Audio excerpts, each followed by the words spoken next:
Hi, everybody. Ty McFarland here, a.k.a. Flyin Tyre, and you're listening to Ride by Day, Wrench by Night, presented by VintageJetSki.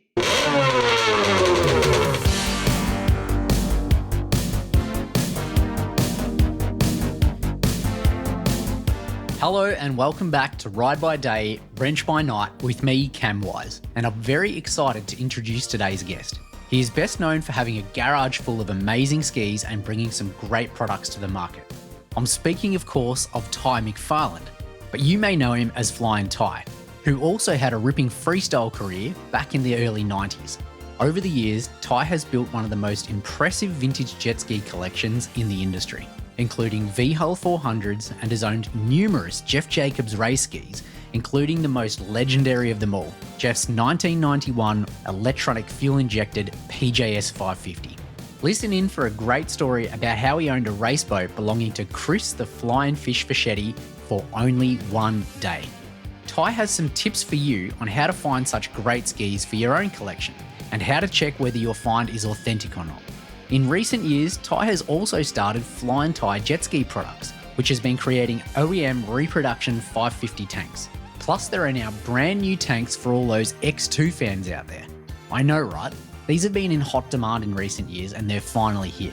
Now, if you want to freshen up your ski ready for the water, you can find these tanks as well as different variations and colours by heading straight to VintageJetSki.com/fuel. Now let's get started. Ty McFarland, aka Flyin Tyre, thanks so much for joining us on the Vintage Jet Ski podcast. How are you today, mate? Hey, Cam, thank you very much. Doing good. Excellent. So we'll kick it right off. And you've been in the industry for basically since the glory days. Not everyone would have known this. Everybody knows you for different reasons, depending on who they are. Some are because of the amazing tanks that you've brought out to the market. Some because of your exquisite museum of jet skis that is out there that pretty much rivals anyone in the world. But you've actually been involved in the racing and the freestyle world all the way from the beginning. Can you tell us about how you got involved in the sport? Yeah, I started out in 1979 where I got my first jet ski. My mom got it for me. My parents had been divorced, and I was super mesmerized by these jet skis, these guys I see riding around at the lake, and it was like freedom, like you could go anywhere you wanted to go. And I'd grown up like with a boat and a skier behind it. And I tried it and I'm like, I feel like I'm going wherever the boat's going. I'm not on my own. I'm not like free to do whatever I want. Did mum win that battle? Sorry, I have to pause you there. Yeah. She bought you a jet ski. That's got to win an 11-year-old's love, right? Oh yeah. So imagine the parents got a divorce. One's got to pound the other one somehow, right? So she won that battle, right? Yeah. And of course I was too young to understand the game. But yeah, so she definitely won that battle by a long shot. We didn't even have a trailer. She had a Mercury Capri that we cracked the hatch on the back, and we would load it in the back of the hatch, and we would drive to the lake, and it was just me and my mom. I'm 11, so we couldn't get it in or out of the car. We always had to wave for people to help us get it out, to put it in the water and get it back in. So when I went to leave, you had to make sure there were people on the beach that were going home when you were going home, or we're there for that. Sounds like mum needed an easy ski hitch hauler. Oh, totally. So yeah, Telephone Cove was the lake I would go to. I would go to that cove and ride all day long, as many gas cans as you could carry. It was so fun. And I invite my friends to come. So I'd have 2 or 3 friends, and we had a 1979 ski. We just rode the heck out of it. And then another friend of mine, his name was Thumper Crenshaw. A lot of people know him. He had a 79 as well. So him and I would ride all the time. He actually lived on the Colorado River in Bullhead City. So we would go over to his house, leave our skis in the water on like a little ramp, and just ride them every day we could in the summer, as much as we possibly could do. Just couldn't be a better way to grow up. It's kind of like, I had dirt bikes and I had a jet ski. So year round, I had something to be free and go have fun on and enjoy life. Surely they would have been pretty fresh on the water because it was such early days, so you wouldn't have had so much issues from the water police, would you? You would just be able to do what you basically wanted. Honestly, the issues weren't the police. The issues were with other people in other boats, because we were like little bees or little flies that they wanted to just swat and knock out of the way. I'll never forget, there was one cove I was riding into, and there's nothing funner than just glass water, and you're just weaving in and out of the shoreline. And I remember I'm weaving in and out of the shoreline in this cove, and I'm probably 12 at this point, and there's this old guy and he's fishing, and I see he stands up and he looks really pissed. So immediately turned hard. I'm trying to go the other way, and I see this big, huge rock that he throws, and it's in the air, and I'm like wide open on my bone stock 440, trying to get away, and this rock just misses me by a foot behind him. Like, these guys hate jet skis. Yeah. Everybody hates them. So boats hated them because you're in their way. So we weren't welcome yet. You know, it took years to go by till they let us into the fold. But yeah, those are fun times and a little rough times, especially being a little kid and some burly guy in a boat yelling at you. Yeah. So, well, I guess that gave you a few years at least until you hit your late teens, early 20s before you really made your mark on the scene to get your skills up. Yeah, and if you ride a lot, you're comfortable, and it's just second nature. So if you do it as not only as a hobby and as a sport, it's just what you do on the weekends. Everything becomes easier and easier, and that's kind of how I met up with Bruce Felker in Bullhead City, and he was doing mods to a ski, and he soon became had the record for the fastest jet ski in the country, if not the world. Do you remember what it was? 57.8, something like that. Oh wow! So he had tons of mods, and I'm unknowingly hanging out with and buying stuff from a guy making the world's fastest jet skis. He didn't know that at the time either. Now, you've hit on a very big interest point of mine. I don't know, it's a passion point. I really love what top speeds are in any sport. So can you tell us a little bit about what you remember that ski having done to it to get it to those speeds, and especially the pump system to actually hook up and stay hooked up at those top end speeds? Sure. Well, first off, so the Jeff Jacobs ski, maybe we'll talk about here in a little bit. I think his ski was 57.4 with tons of technology put into it. But I'll tell you one thing I've learned about this entire sport. It's not the big, huge companies that come up with the breakthrough ideas that make skis faster. It's the people that are working with these companies, like a Bruce Felker, like Jeff Jacobs' dad, like Pops Fischetti. Those guys came up with the crazy mods that made skis just phenomenally fast. And even like the Mariners and PJS that didn't know of what they had going on, out there, because they were keeping it to themselves. Bruce Felker, same thing. He just loved going do the drag strip type stuff and just straight speed. And he had a plate, just a simple ride plate. I still have it today, and I've never seen anybody else build one.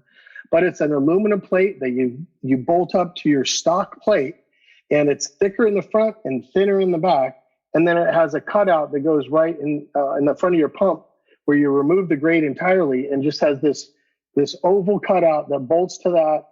That's super thick, and then it tapers to the front smooth. So it's like a V. So the back of the ski is tapered thin to the top, or to the very front of the ride plate. It gets about half inch thick. Wow. And then tapers it in.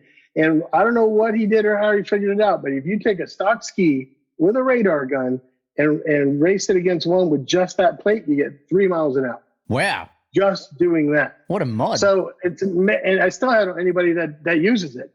He only did it. Do you have that plate yourself? Yeah, I still have one.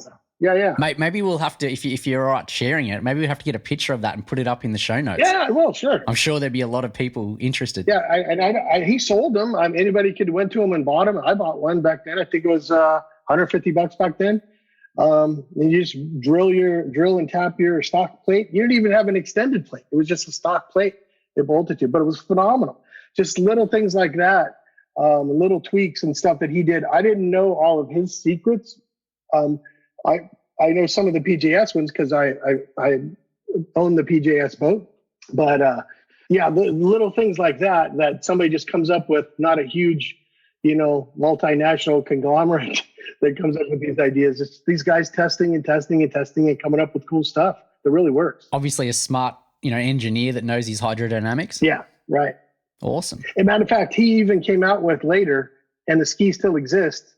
That same ski, he kept building up, and he had R&D'd it so much. It ended up with having outriggers on it, and has a V drive hanging off the bottom. And there's another term for it. It isn't actually a V drive. There's a I drive or something. I don't know, but the full-on shaft that comes down is a prop that's probably 6 inches in diameter, hangs off the bottom. Well, I had heard that. I didn't know it was his because I've only seen pictures and rumors of it. But then what's your opinion? Do you still think that's technically a jet ski, even though it's using the 550 hull? Well, he just pushed that to the furthest limit that you could possibly get, and then he didn't even mess with that anymore because a friend of a friend found it on the side of a house, I think, and that guy sold it. But I think he had multiple skis, so that was just one of his many skis, and trying different things that he could keep just going outlandish further and further and further. And then at some point you get so far away from the mean, you gotta pull some stuff back in. Do you know, and just quickly, there's a picture on the side, he's got a really old school motorbike helmet on, and he's basically 2 feet next to each other, squatting right down in the back and just hanging right back. Is that him? Right. Which is my definition of hauling ass. Yes, definitely. And I had something funny written on it, a bull something, or I can't remember what it said. Well, it was B&S JetSki. B&S, I know that's it. B, yeah. That was the name of his shop. Bruce Felker was his name, so I'm not sure what the S was for, but every one of those skis, and like I bought all my stuff from him. My porting came from him. He was a big Kaufman pipe guy. He did all his own work, with the exception of Kaufman pipes. He did all of his own milling, reshaping the domes of the head. Guru. Yeah, all done himself, on his own. So was there anything glaring from the engine bay that you could see that was quite innovative, or was it more internal porting that was sophisticated? Yeah, mostly internal stuff. There was nothing that we don't already know today that he would do differently other than that plate. I can tell you that definitely standing out and definitely worked. He didn't really disclose stuff like I was, I'm 16 through 21 years old at the time, and I'm just enjoying the ski. I'm not trying to figure how to reverse engineer all these stuff that these guys are just finding out how to do, right? Yeah, true. Like reducing the water going through the pipe, giving you more horsepower, like Larry Ripper came across. So just finding those little things and people hearing this and hearing that, that's how it all developed to faster and faster boats. So I know that you were a bit of a guru on the freestyle circuit, and we'll go into some of your signature moves in a minute. But did you also race? Did you have a passion for the racing side? Yeah. So I had a 79 ski, and then of course the 440, and then in 1982 the 550 came out, and my mom was nice enough to help me get the 82 550, the first yellow 550. So I never looked at the 440 again. Boom, I'm on that 550 because, a lot more power, a lot more fun. And I did go to my first race, and Bob Feathers is aware of this. It was in Havasu, and it was called Young Men's Grooming Aids. Was a sticker you had to stick on the side of your boat. 12 to 20 Young Men's Grooming Aids. This big old sticker you had to stick on, and every ski had it on it. And Bob has it on one of his posters that he's shown pictures of. But yeah, I raced in that race for the bone stock class. But I tell you what, I was like 3 buoys in, and I'm so what am I, 6, 7, 8, 22. I'm like 13, 14 years old, and I go around like my 3rd buoy, and the guy behind me clips me right in the back of my knees, and came right over the back of the ski, hit me there, knocked me off, scared me to death. And kind of shook me. So like I barely got done with that race, and was kind of nervous to move forward because I was just right out of the gate. I get run over, right? So overcame that, moved forward, but realized, I didn't. When I go to the river, a couple days a week, I'm living in Bullhead City, Laughlin, and The river's right there. It's easy ingress, egress with the trailer. You can leave your trailer in the water with your skis on it. There's nobody running you off the launch ramp. Like even today, I won't go to a place there's a launch ramp where there's a big line and people are looking at you. Like I don't have that time. I got to back in and sit there. I want my stuff right there, the back of my truck. I can't handle the grab your cooler and drag your stuff all down to the beach and you have one little spot type of thing. Yeah. Because if I don't have 4 spark plugs and an extra wrench, my ski's not going to run on me. And a 10 mil. You're riding on the river all the time. I realized I'm not racing anybody out here, but I'm doing tricks all the time.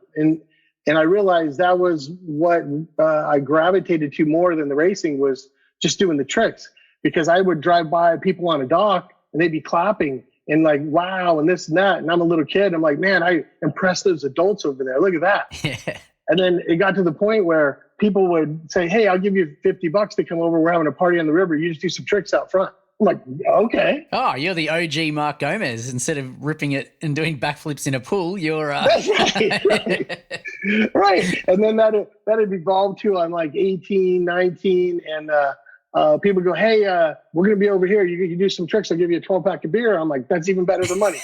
Yeah. Awesome. That's so good.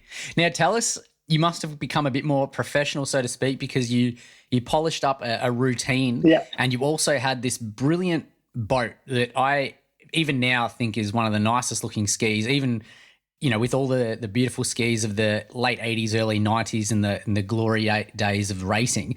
And I'll quickly describe it. It's actually your catchphrase, your nickname, and it's Fly-N-Ty.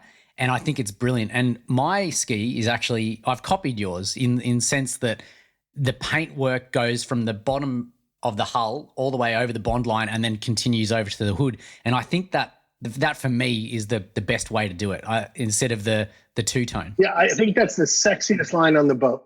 You go below the bond line and bring it back. It looks like it's going 100 miles an hour sitting still. Yeah, I mean, even before I knew you, I'd saved pictures of your ski, from PwC Today, and even before Facebook, and that was, I'd started collecting pictures of what I wanted my ski to look like, and now it looks. I love my ski, and it's mainly because I replicated yours. So yeah, thanks, man. Thank you for the inspiration. Cool. Yeah. So you were saying your ski was inspired by mine.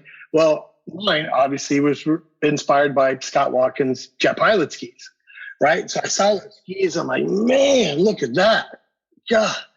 And oh, by the way, so when I was riding my ski on the river, it's white. I got a Jet Pilot decal.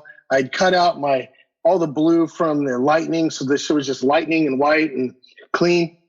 After I got it painted, and I'll talk about getting it painted here in a minute. After I got it painted and I was riding it, I felt like I was so much better riding just because it was painted. It was like cool to look at, and I felt you felt more organized and professional, and you had to do better. Yeah. You weren't just some kid on the river, right? Yeah. So, but yeah, I looked at you see Looper, the Science of Color on the side of those poles, and so I researched, found Looper. He was in Corona, California. Set up a time. Went down there with my ski. I had some damage on the front that I'd incurred at one of the freestyle events, and I took it to him and helped him design something up. I go, I want something like the Jet Pilot boat, and not the same. You don't want to copy it and all that. So we kind of drew it up. He started to work on it. Like every painter you ever met always takes longer than you want it to take. So I'm going back every weekend. Was it done? Is it done? Is it done? And finally, when I got it done, I went to pick it up, and it was just awesome. But there was a boat set next to it that this guy that's from a company called Bill's Pipes that makes pipes for ATCs and stuff like that back then. And it had like this chrome chain link on it. And I'm like, I don't have any chrome chain link on mine. And he's like, it was really, Looper's really neat. Mark Laperas, his name, is really nice to get to know. And he's like, dude, you want some chrome chain link? You can go over and cut it out with the X-Acto knife. I'm tired of working on your boat. So I'm like, okay. So I went over there and I cut it all out. And so on my ski, you'll see chrome chain link and little spots on it. Yeah. So years later, I end up finding that Bill's boat that was next to my boat, and I now have it in the garage. But that boat what made me go, man, I need more cool stuff on my paint. than I originally started off with. So yeah, I ended up getting both those. So that's pretty cool to find that ski. It was actually sitting next to mine coming out of Looper's shop. But yeah, Looper going there and all of his paint stuff and the designs are on the wall. It was like my mecca. Like, look at this. Yeah. This is just awesome. I couldn't be in a better spot. It looks amazing. And even now, the colors are brilliant. So, and Loop is synonymous with the industry. So yeah, I talked to him the other day. He's going to get back into painting. He's working for a company that makes OEM aftermarket for Polaris. So Polaris has some new side-by-sides coming out. And he goes, once I get this calmed down, he goes, it was going wide open, then COVID hit, then it slowed down. Now we're wide open again to get these launched. He goes, once I get it launched, I'm working on my own paint booth at my house, and then I'm going to get back into it. So he wants to get back into it. He just can't get there yet. Oh, I'd love to see some Looper specials come back on the scene. Yeah, absolutely. So can you tell us a bit about the actual freestyle career? Because from what I've seen, I'll let you tell the people, but you've done a duck dive, but you go under. Fair enough. You think you're going to come out one way, and then next minute you've actually turned the ski around under the water, right, and you go back in the opposite direction. Right. Well, so, I'm riding on the river all these years by myself, just trying different stuff, doing this, doing that. And of course, I'm watching I'm living for the Splash magazine to come out that next month. And then trying to go to all the events, see what people are doing. And then just like anybody else, I try to copy all the pros and all the cool stuff they're doing. But while you're copying it, you're coming up with some stuff that you can do on your own. And you're trying to liven yours up because you don't want to look like you're copying everyone. But they're doing the best stuff. So it's kind of like coming out with a new song and not doing any bites from somebody has another song, right? Yeah. Yeah. So you're doing different things, and I'm finding things that are easier for me to do. It's harder for the next guy to do, or something with my style makes it easier. So one day just trying to perfect my sub, and I was trying really to sub and see how long I could stay under and then come back up. But as I was trying to do things to make it stay under, I noticed I could do a couple things to make that baby turn around and come up the other way. And I'm like, that was pretty cool. I don't know if I can repeat that. But then I figured out how to repeat it. And then I did it in front of a couple docks going down the river. And people's minds, it was like seeing a flip for the first time. People were just blown away because you don't expect that. So what were you doing? Were you throwing out a leg when you're under the water to sort of whip it around? Or can you explain how it happened? So the key to the whole thing is, of course, you tuck down and you sub in. And as soon as it gets underwater, you go wide open. And I stand on the boat with both feet to get it to start turning around. Then I'll drop one. But the whole point is keeping the boat flat, because if it turns, you're going to get water in the carb. So you got to keep it flat, turn the wheel, keep both feet on it. And then as it's starting to turn, I drag one leg off to help as like a rudder as it's coming around.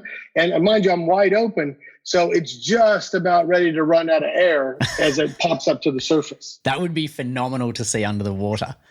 But I tell you what I wanted to do. Yeah. I never did it. I actually brought it up to Watkins, and he goes, that's a pretty cool idea. I never tried it. So I'm a scuba diver as well. They have a thing called spare air, right? So it's a little spare air canister that you carry on you just in case your tank goes out. And what I wanted to do is lift up my straps in my gas tank, put that spare air under there, depress it with duct tape, throw my hood on, go do my routine, go under. That's going to force air out the hole, the air vent in the top of the hood, and no water could come in if you're blowing out. Right? It's like a snorkel. If you're blowing out underwater, no water. So if I could force air out from compressed air, couldn't I stay under as long as I'm creating air and gas and spark? Yeah. That kind of scared me. I'm like, I could go straight to the bottom. That's true. You'll have to equalize as you're going down. So I never tried it, but so those of you at home, you want to try it, it's pretty risky, but it seems like it would work. But I never tried it out, but I think it's a hell of an idea. I have heard of stories where people obviously don't get the turn right, but they jam the throttle and the thing just keeps going to the bottom of the ocean or bottom of the lake. Right. But if you think about it, the only thing that's going to stop you is the water coming in and air starvation. So if you can create the air, I don't know how it doesn't keep going. Like I watch that Waterworld stuff and I'm like, there's way more camera tricks going on than it's just driving underwater. Yeah, true. So how did you go in your competitions? So I only competed 1 year. So I did amateur freestyle. I was going to college at the time, focused on get through school, get out of school. Because if I don't get a degree, I don't get an invite to the dance to make more money and really more grow. Toys for later on. I know that's got to be my number one priority, and jet skiing just for fun stuff on the side. So I'm like, you know what? I probably should try this. Everybody says I should try. Everybody tells me all the time. So, okay, that's it. So I'm 92. So I got a new ski in 91. And in 92, I entered in Region 1 for freestyle, for amateur freestyle. So in Region 1, I ended up being number 1 for Region 1. So California, Arizona, Nevada, which was the hardest region to win in, because you can imagine the talent in California, Arizona, Nevada. So I was number 1, Region 1 for amateur freestyle, and then went to World Finals that year. And so I get to the World Finals. Looper's with me. We became friends by now. And ironically, right before I do my routine, he goes, hey, let's go to lunch. We got like 2.5 hours, 3 hours before I do my routine. So we go to hop in his car, and I go open. It was like a Toyota truck. And I open the door, and it hits me right across the left eye. And I have to go get 6 stitches at the freaking hospital. And I'm like, are you freaking kidding me? So we didn't eat lunch. We're at the hospital. I'm stitched up like I don't have enough pressure. First time I've ever done this, right? It's not like I have a team or anybody behind me. It's just me and one friend on the beach and Looper. So I do my routine, pretty much the one you saw from that Parker qualifier on there.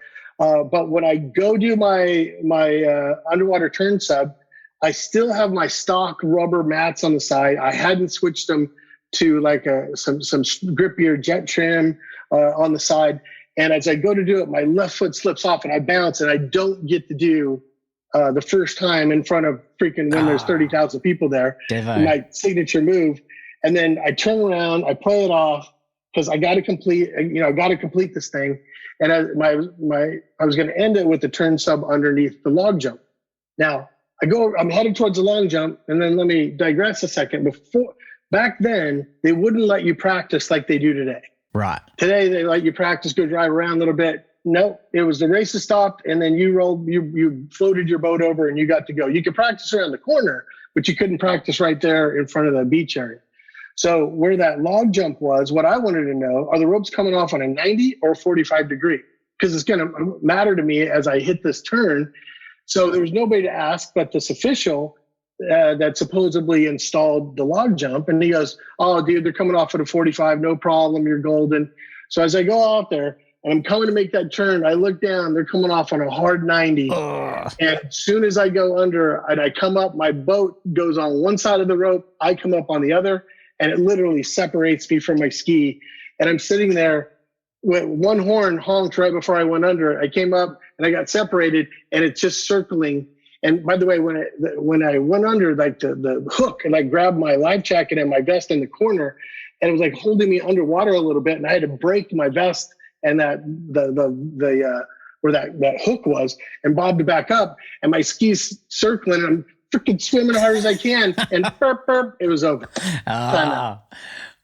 I DNF'd my first World Finals and only World Finals, but came in first place, Arizona, California, Nevada Region 1. Devastating. I think I've seen Dave Gordon do something similar, not that trick per se, but he'd come in and tried to do a sub under the log jump, and I'm not sure what got hooked, his neck, I'm not sure something, and he just, it looked horrible. It ripped his neck back, and it wasn't good. So, and en route to that, I had one of the events was in Santa Barbara, and so it's in the ocean. These waves are hitting, and I'm holding my ski straight, and I'm watching the guy to give me the go with the rolled up flag, and he keeps turning around looking at somebody. And as I'm waiting, I keep getting hit with these waves. And then I just keep looking at him, like, geez, I'm standing here forever. And finally I get hit with a big wave, and it rolls my ski over and rolls me up, both of us onto the beach. Oh, shit. And my ski sideways and flops back up. So then I see him point with me with the flag. I'm like dragging down the beach. Would not start. So you get the 30-second thing. I'm back at the beach, pulling the plugs, blah, blah, blah, blah, blah. I'm like, I've blown it. And this one guy goes, "You can borrow my skis." So I jumped on a ski I've never ridden before. No bilge pumps, by the way. Oh, geez. And I ride out there and I have to do my routine with half of it's underwater. So I still pulled it off. I still got out of there. But man, it was like one thing after another. And it was just going to show, if things are against you, just keep coming back for more. I just didn't have time because I was focused on college. But I never let anything keep you down. Keep coming back for more. And you'll still win at the end of the day. Never let anybody beat you. Yeah, that's a good attitude for life. I like it. So for those who are just getting into the sport that may not know, may not have as much experience as someone like yourself or been there back in the day, what's the number one thing the majority of people don't know about jet ski riding? The number one thing that people don't know about jet ski riding is a simple thing that it's in the handbook. Nobody really knows it. If your ski breaks down, how do you tow a jet ski without a rider on the back?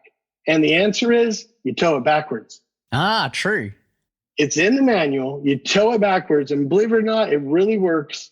That ass end kind of comes up when you're pulling it. Yeah. And no water gets in the hood. It doesn't plow underwater because probably everybody listening to this has towed a ski before and they tow it from the front and that thing's nose diving underwater. Water's coming in through the air inlet. So when you break down, which everybody will at some point, but if you're by yourself and there's nobody on the back of the ski, you tow it backwards. Because if you tow it forwards, the other thing that's happening is water is going through the pump, but also it's reverse. It's pushing water back through the engine, isn't it? Can you flood it that way? Well, but that still won't go in the engine bay. But what happens is it ends up nosediving under waves and stuff, and the water comes in through that inlet on the hood. Right. And it just keeps coming in. And if you're in a boat, you can care less. You're just driving forward. And then sooner or later you look back and that whole thing's underwater. You're pulling an underwater missile. Yeah. Well, that's a hot tip, though, because I wouldn't have thought of it. And it seems counterintuitive to tow it backwards. It is kind of, yeah. But it's in the handbook. That's the proper procedure. Oh, I love it. For example, the proper procedure to put your latch to hold your handle pull up isn't on the side. Yes. It's inside. You put it in and you latch it on both sides. You push in on that little rubber coupler in there and it's supposed to go on the inside. I'm going to get a picture of that and maybe you can send one to me or even just a quick video. I'm going to put that on the show notes as well because that's gold. I only realized this only less than a year ago. I was like, it's so obvious. I know. But it does. But even though you've explained it and you've done quite good job of that, I think we will show people what it looks like to be done. Sure. Yeah, it's kind of hard to understand. Yeah, because there's little I'm not Bulldog. No, I don't know what the brand is, but those little clips that you can put in. Yeah, that Bulldog little clip. Yeah. Yeah, they're handy and because they just live there full time. But it makes sense that's otherwise you've got this rubber that you're trying to sort of put in another spot but that works really well. All right. Latch plate. And I'm going to write that down. That's going in the show notes. Very good. All right. Well, what's the best thing about an old school ski? Like if you're looking at old school and I mean, other than the price, yes, they are going up in value, but compared to a new Superjet or 1500, they're quite reasonable. What's the best thing about riding an old school ski? So a couple things.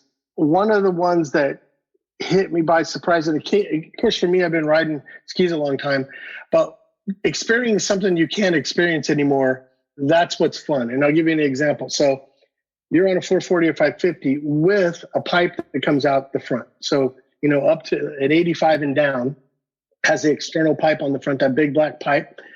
If you turn right, hot water hits you in the face.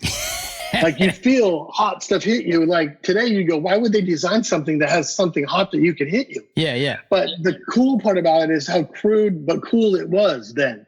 So, you're in the water and it's cold and you hang a right hand turn and you feel that hot water hit. You're like, whoa, what was that? Yeah. So it's just what I love about it is just seeing the evolution of something and realizing, hey, we can't keep doing that. We got to figure out a way to get that hot water out the back. But super cool doing that. And then the other one is like I have a really nice 1976 400 that's a rider that I ride. You can hold that thing wide open all day long and just weave in and out. And it's not jerky. It's just nice and smooth. And you can still have another fast ski, another quick, responsive boat, but one that's not responsive. You just hold it wide open and it's just nice and smooth. it's just so leisure to ride, and it feels like you're in the 70s riding this thing when water's hitting you in the face and you're turning left and right, and people are looking at you like, did that just come out? Yeah. So that's what I think is cool about the older skis. One, a lot of people today don't know if that just came out today or it's been out forever. Yeah, true. And riding it, especially the old 76s and down, the 73s where the stop buttons are down below, it's just so crude and so old school. It's like you're driving in a hot rod back, that you have to use a key to start. There's no push button start. It's just an old school way of doing things. Yeah, absolutely. It's probably a little bit counterintuitive because you've got to jump back in the tray to turn it off. Yeah.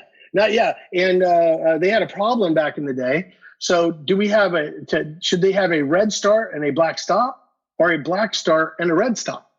Because people were confused.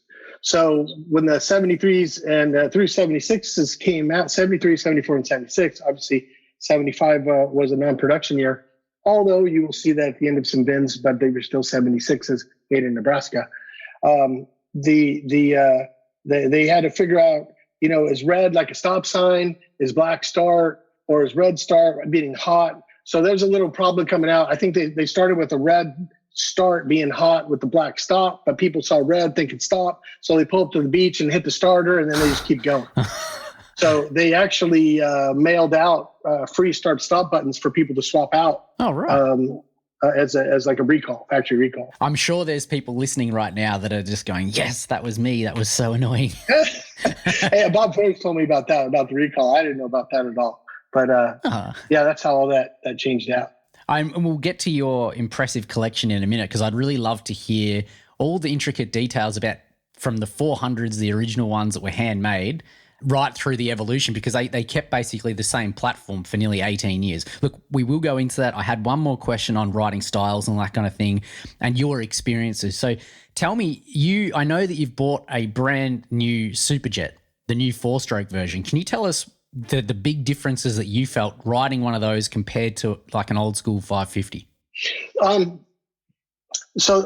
one I don't have mine yet, but I did ride the one from TC Freeride a couple weeks back. It still felt nimble to me, not like the 1500, and I like that because again, I'm not a buoy racer guy. I'm like a nimble, I like to throw it around. I like that. What I noticed though, it seemed to have some hesitation compared to what I'm used to, but it wasn't my ski. I don't know what was done to it. Just a little bit of throttle hesitation, but what I did like, it was stable. It plowed through the waves. It has that new flat body style where you hang your butt off to the side. You're not really dragging a foot. So it's a different way to ride it than you do the previous skis. But it was real familiar to me, like my Superjet. Like if I lean on my left foot without turning, it turns. If I lean on my right foot, it turns. So for me, I really liked it. And what I like more about even riding it, to be honest, is it brings more life back into the whole industry and our whole sport. Because as long as Kawasaki and Yamaha can make these, the more kids will start riding it, the more people get into it, and more it gives longevity to it. Because it got a little sketchy there when everyone's riding a $25,000 3-seater sit down, and you're not sure where the future of the stand-ups is going to go. It's so true.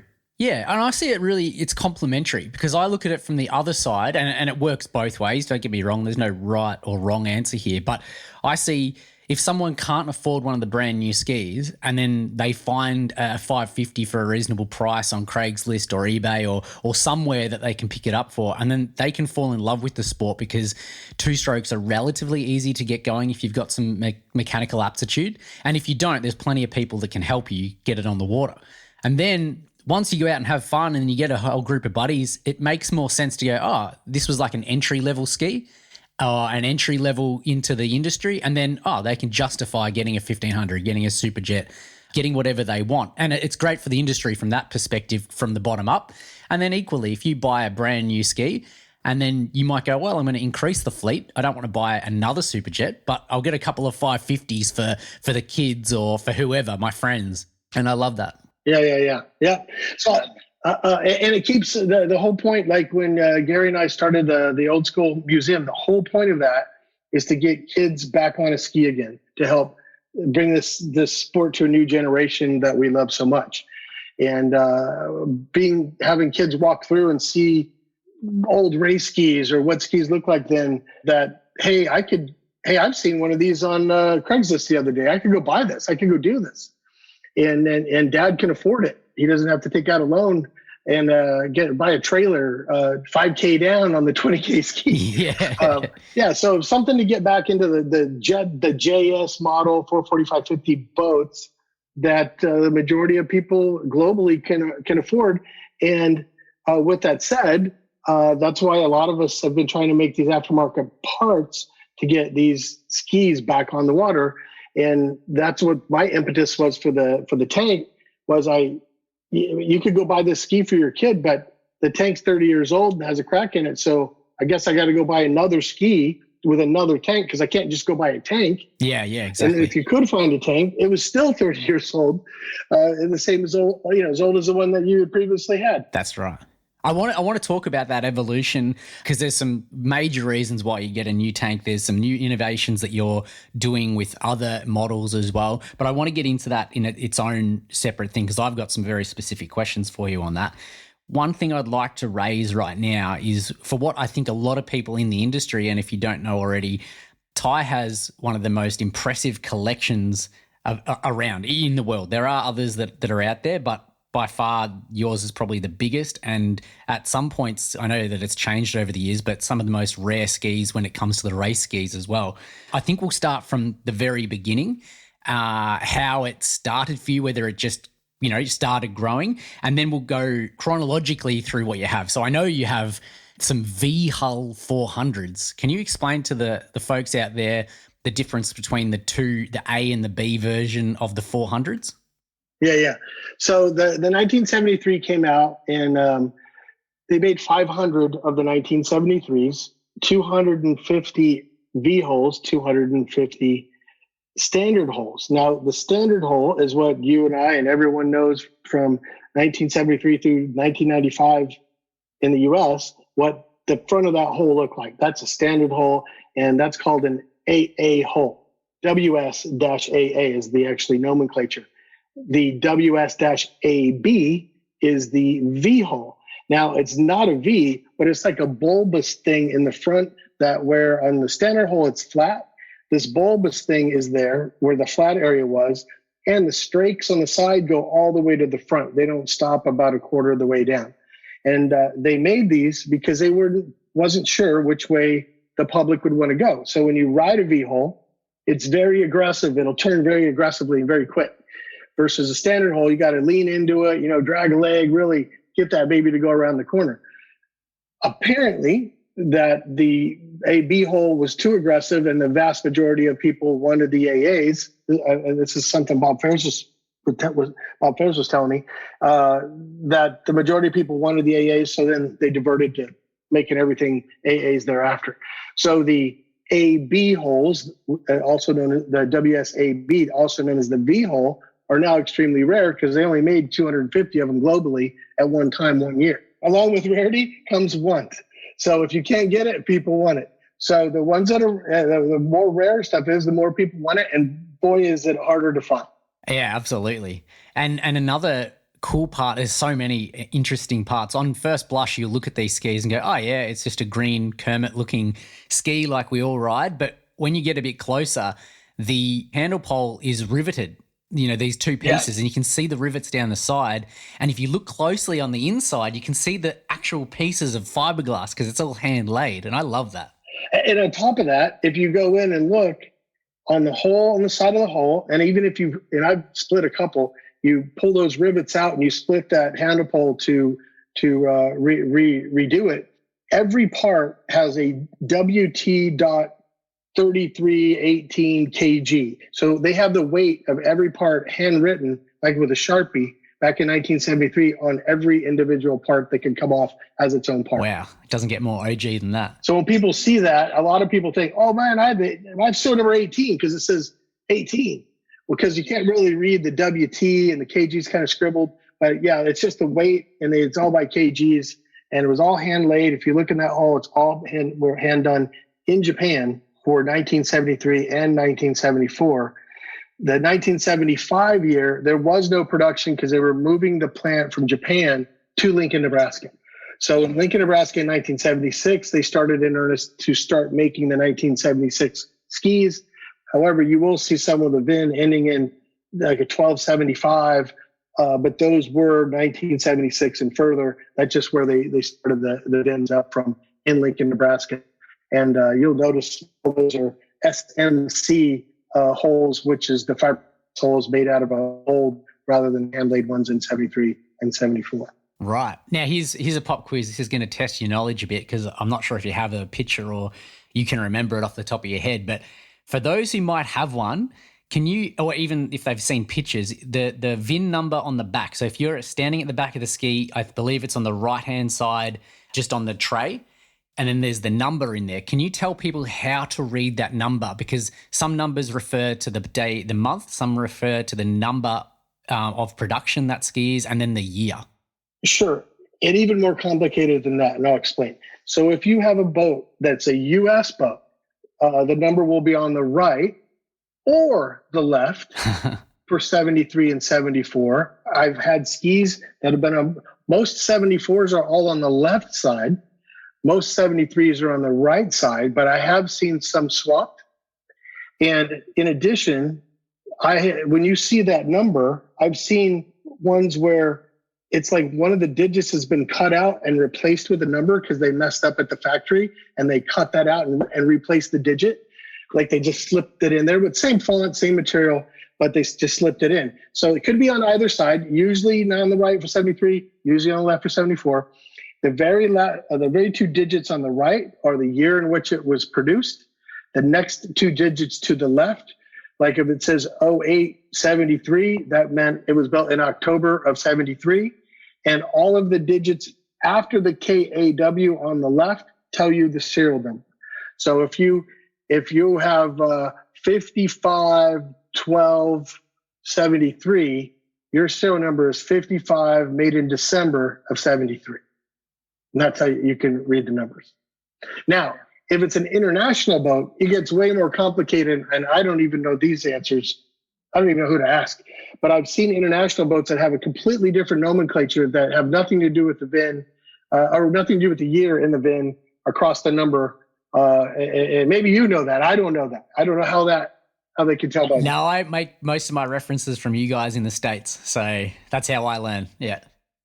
But I've seen some stuff out of the UK, out of Japan, international numbers, and it's just one random weird number that has nothing to do with the year in that layout. So a couple of other things, because there's so many interesting boats that you have in your possession or have owned in the past, and I want to get onto them because there's some good history. However, I want to take this opportunity to really explore the 400s. Some of the other unique parts that people might not notice when you just see a quick picture on the internet.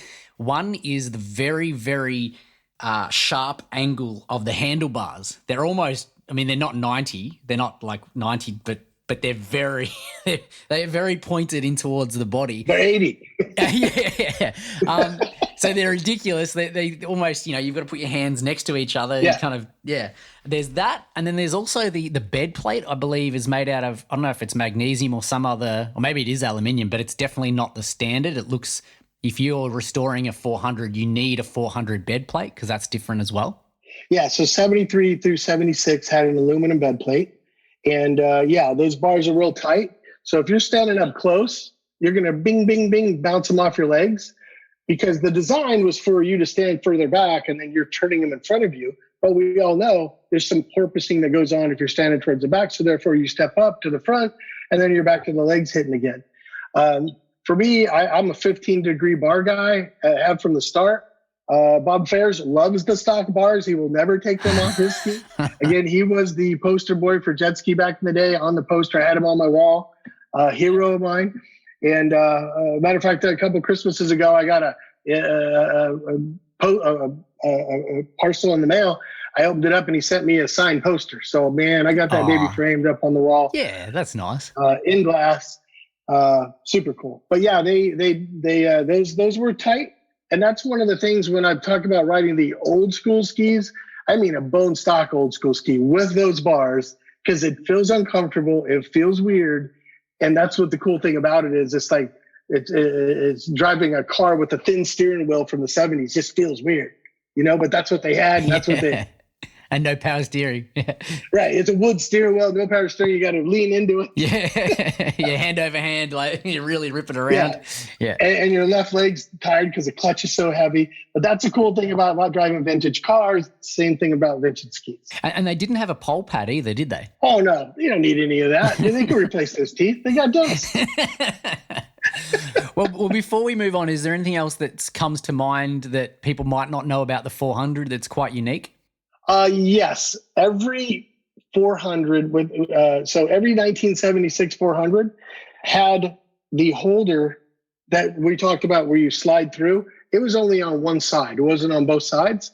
And every 1976, and I bet I've had 30 of them through my hands, they're all broke. So people think they can go out and find a non-broken 1976 crown because the crown was too thin. I've never seen one that's not broke. So if you have one, that's as rare as anything we're talking about.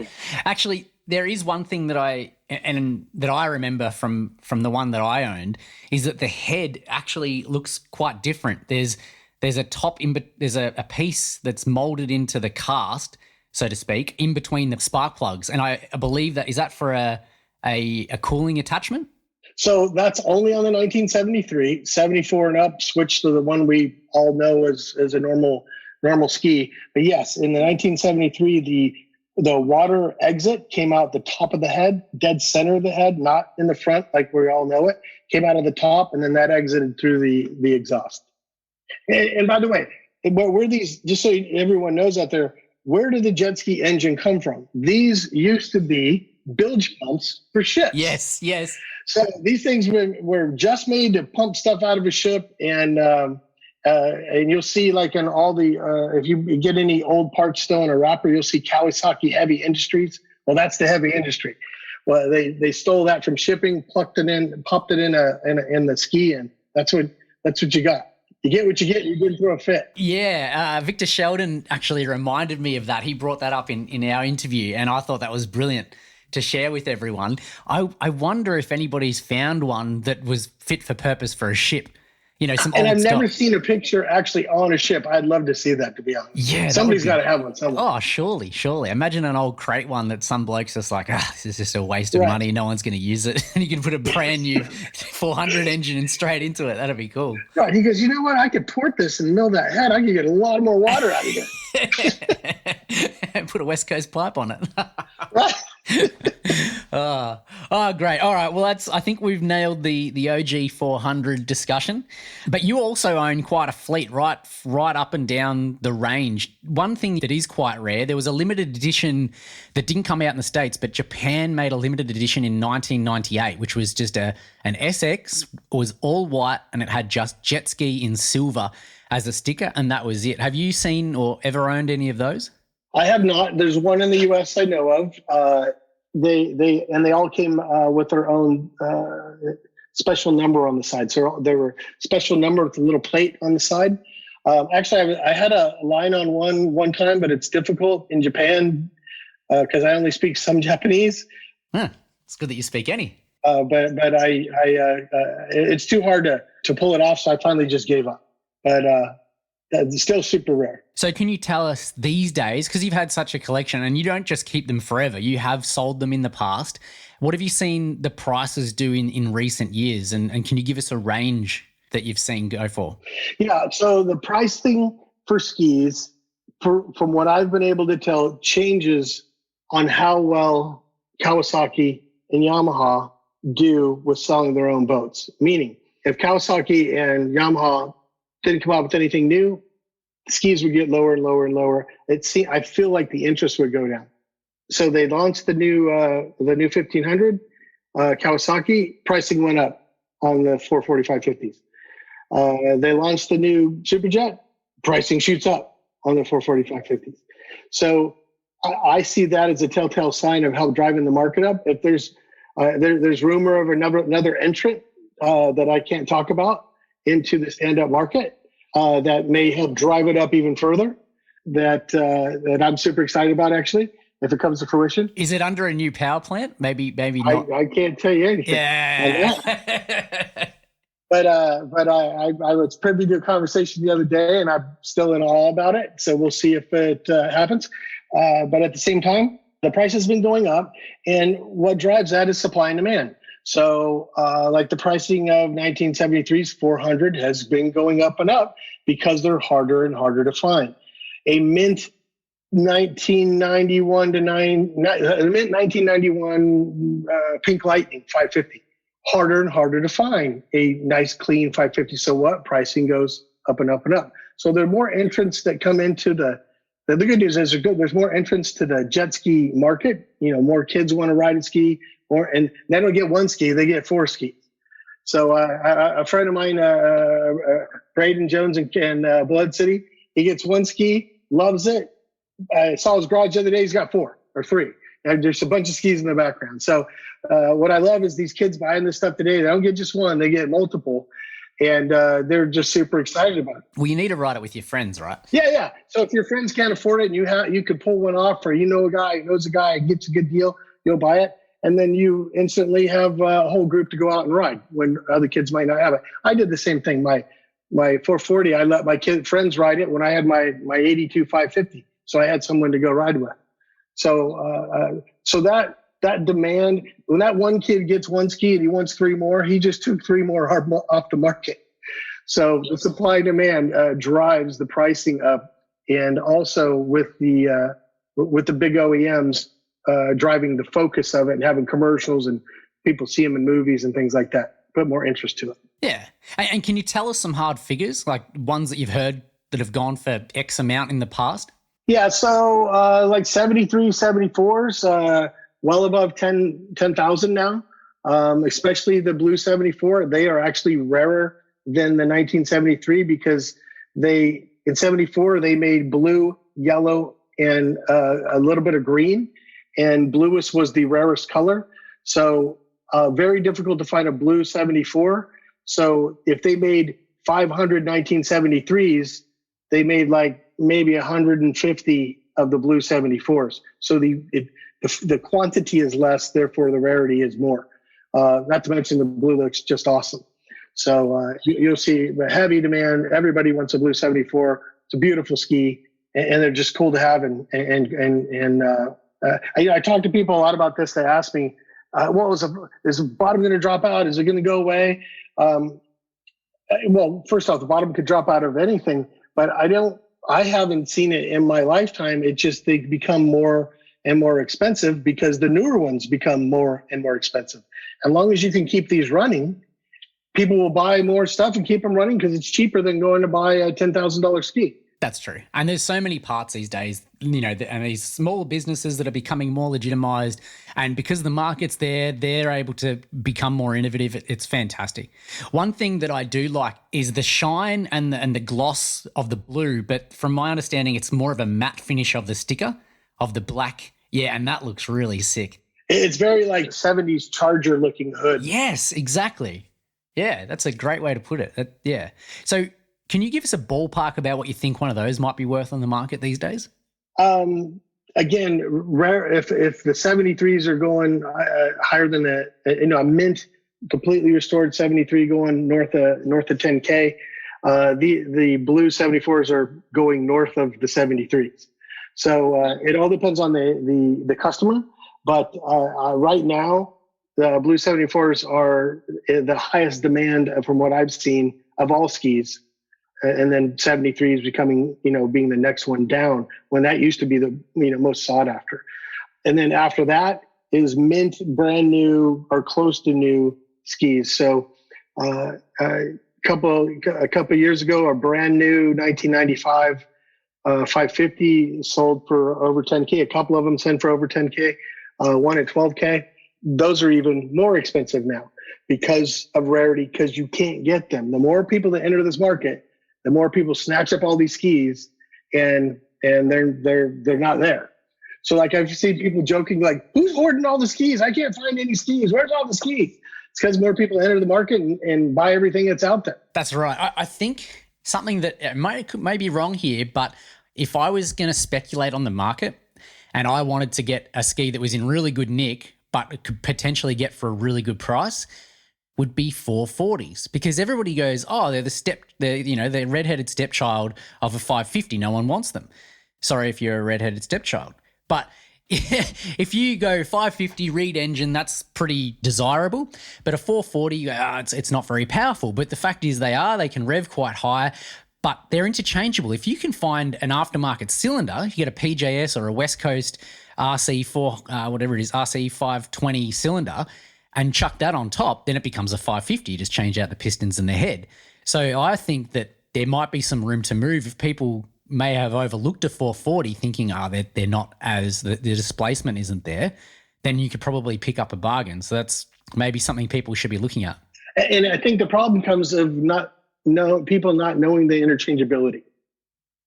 That the rest is the same. But you're absolutely right. Those 440s do get overlooked. Oh, that thing's too slow. I don't want that.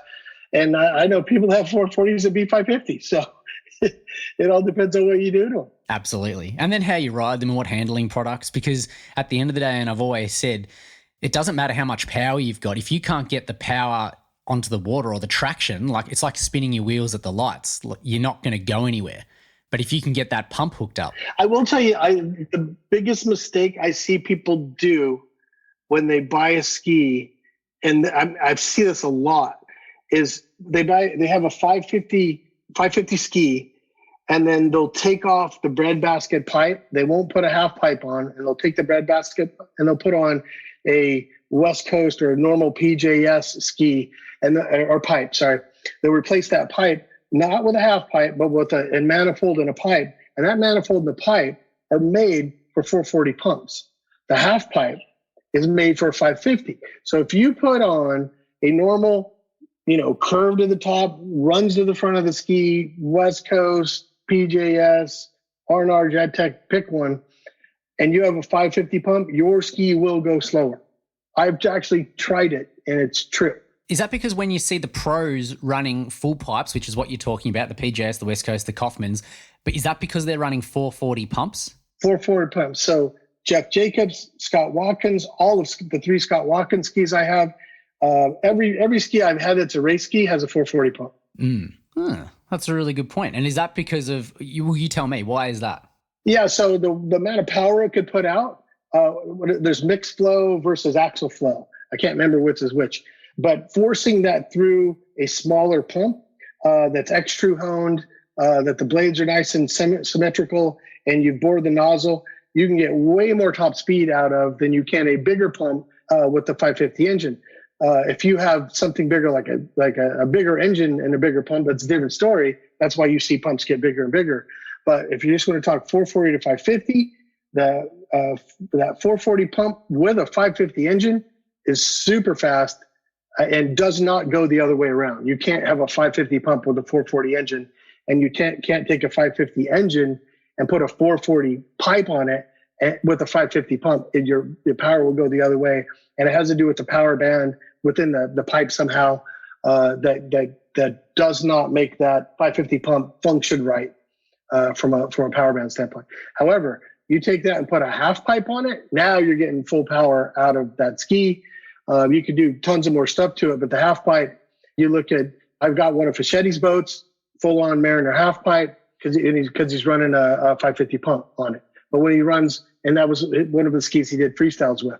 But when you look at the other race skis, everyone's rolling with a 440 pump. Yeah, right. Well, I guess it's an understandable mistake to make. One, because either they don't have people like myself wouldn't have the education behind that or know the theory behind it. But also it's quite easy to look at your heroes and go, oh, he's got a 550. He's not racing a 440. It's a 550 Pro Mod class, and they got a full pipe. Then ipso facto, that's what you would put on. Not really making much of a consideration for the pump, because you don't see them racing the SX versions, do you? And see, I made the mistake back in the day when I was a kid. I saw the PJS racers, all that. So I bought a PJS pipe, bought the PJS manifold, bolted it up on my 91 Lightning, and ironically was going to go to the lake that day and camp on a beach across from the lake and be there for the whole weekend. And my friend had a boat, and I put all my junk in there, and we drove over there. And I was so depressed driving over there because it rode horrible. And I'm like, what did I do? How am I gonna get my money back? But by the way, so PJS was cool. I shipped the pipe back. They took it back, and then I got the half pipe, and then I was thrilled after that. But I made the mistake that I see everybody else making. That's why I want to bring it up. You can't put that pipe, that 440 pipe on a 550 motor with a 550 pump. No, good points. I love it. So tell me, this is probably one of my favorite points. You have racers jet ski. So you've got Ripon Kroger's, Fischetti's, Nicholas Rios, and we'll finish off with Jeff Jacobs. But how did you come about them? And you must have, I know you've had them for quite a number of years and you've picked them up at various times, but compared to what they must be worth now, that's almost an investment portfolio of jet skis. Well, first off, let me say this. One of the main reasons I've found the skis that I've found is when I do find, usually when you find these premier skis, it's not that somebody's selling one ski. They usually have a collection of skis, and usually they're selling a few at a time. So I would say a lot of times, like the Jacobs boat, I had to buy 6 skis to buy the Jacobs boat. That was in a 6 ski bundle. And that puckers a lot of people up to throw that much cash out to buy that much stuff at one time, much less have the cash. So what I've done is I slowly put some, a couple $100 a month, couple $100 a month, couple $100 a month. And all the time I have 25, $3,000 sitting on the side. And if something pops up, I can buy it right now. Where the other guy goes, oh, if I had the money. But I just put a little bit to the side, a little bit to the side. So if these things pop up. And the other secret of this is uship.com. So I buy everything through uship. You'll see post after post. Oh, if it was close to me. Oh, if it was just so much closer, I'd go pick it up. Well, I can buy a ski in New York right now, ship it to Phoenix for under $500, and I have a ski. So if it's something that you really, really want, maybe it's a premier race ski or whatever that you're like, oh, if I was just so much closer, it's going to cost me $480 more to get it. So be it. Now I have it. Are there any tricks for young players that should, if you just go onto uship.com, that sounds pretty easy, but is there anything they should be aware of when you're doing it or things you've learnt along the way? Yeah, you can do two ways on uship.com. Good question. You can say, hey, this is open for bids. It's just like you're on eBay. Hey, but you're selling my pickup and movement of my freight. So you can pick it 2 ways. You can go, hey, anybody bid on this? And then you can pick the bids. Or you can say, look, I got $350. That's all I got. Here it is. Can anybody do it for that? So you can go both ways. And usually I go, hey, here's my $350. See if anybody bites. I get no bites. Then I'll go to the open and say, all right, somebody give me a bid, and they might come back with something more, and then I'll use it. But every ski that I have, every ski that you see in my garage, everything's been done through uship, and I've never had a problem. And do you recommend any particular way of getting the person you've purchased it from to package it, so that it's less likely to be damaged? Yeah, I really that hasn't been that big a deal though. I have had them wrap it in saran wrap or something like that, or build a little carriage for it to sit on. I've done that, but mostly I talk to the guy who's going to pick it up and go, all right, so how are you going to ship it? And he goes, well, I'm going to put it in the back of my truck and have nothing else around it. I'm like, all right, can you put a pad in front of it and it's strapped at the back? Yeah. And then there's nothing leaning on it, right? There's nothing going to scrape these. Yeah. Or start rubbing. Yeah. Yeah. So that's basically how I do it, is work it out with the shipper more than I do the seller, because he's going to be the guy that's got to explain it to me when he pulls up with his insurance and stuff. But I've never had a problem. Everyone's done what they said, because they don't want any problems. They want it to get the 5 thumbs up or whatever it is when you give them their feedback. But I'll start with the Jet Pilot skis. So I own all 3 of Scott Watkins' Jet Pilot skis. The first, and mind you, I've had Scott Watkins' picture of his purple ski from Splash Magazine on my garage wall since I owned my first house at, 20. And it's been on that wall, and I've changed houses and I unpin it and pin it back up. I found that ski in Canada, and the gentleman that had it had bought it from another guy, and they were going to scrap it. And I had pictures of that ski back when I went to some of the races, and here's a top secret move for you to figure out if you actually have someone's legit race ski or not, is I take a picture from back in the day and I match up scrape marks, dings, dents, this or that. No one's going to go fake a scratch or a scrape through a decal or a scrape through paint. So I match those up. So I'm looking at Scott Watkins' purple ski and I'm matching up all of the scrapes on it. I'm like, this is legit. And the gentleman that had it was like, I'm thinking of pulling this pipe off, selling that. And I called him. I'm like, hey, I got to have the ski. And he's like, no, I pretty much like it. I'm having a beer in the garage, looking at it right now. I think I'm good. And I'm like, oh God, I got to get the ski. So I called him back, worked out a deal. He helped to put it in the crate, helped to get it across the border and ship it down. And came to my house, opened it up. I couldn't believe it. Yeah, that's it. It's faded, it's beat, hammered. But I put it in, set it in my garage, and I have a picture of it sitting on the floor with that poster or that Splash magazine picture right behind it. Yeah. And I'm like, that ski is what I've wanted my whole life, and it's sitting right here. That actual ski. Yeah, that's awesome. And you just sit there in awe for a while. I'm like, I can't believe I pulled that. How did I pull that off? I don't even know that. And that was through way back in the day through PwC Today, just talking back and forth. Oh, I remember those days, so many emails and cloak and dagger. You don't want anyone else to know. You're just trying to do it all under the... Right. Yeah. Like another one. So I bought a mint ridden once and a 87 550. Well, he put it in the water and started it. The ski next to it was a 650 that had never even made it in the water. So the guy had bought one and then bought the other, and it was at the end of the season. And he took him out, but it was too cold to ride. So he put it back on the trailer and he put it back in his aircraft hangar in Denver, Colorado. And the next year, sit downs came out. So he never touched them again. Fantastic. And I'm never lucky enough to be first guy in. So I'm second guy in. So some guys found these and he's selling them. He's on PwC Today and he puts one picture up and I know what I'm looking at. So I called him like, I'm on my way to Colorado right now.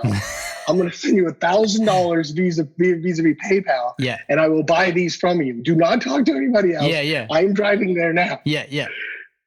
So I did that. So I got up there, got the skis from him, brought them back, had them for a while, and I've since sold both those skis. But one, you got to react fast. Two, you got to have the money ready to go right now. And three, if you don't use U-Ship, have vacation time to leave work because you got to make it happen so the next guy gets there. There must be a level at which you've got to not sound too excited on the other end of the phone. Oh, no. Just blow it off. Oh, yeah, they're all right, mate. Yeah, they're pretty old. Yeah, I was heading that way anyway. So I figured I'd stop by Golden, Colorado. Yeah. Well, don't tell him where you're coming from. If it's right across the other side of the country, he's probably thinking, geez, what have I actually got on my hands? And then it kind of snowballs after that. So you get one thing, and then Facebook starts coming into force.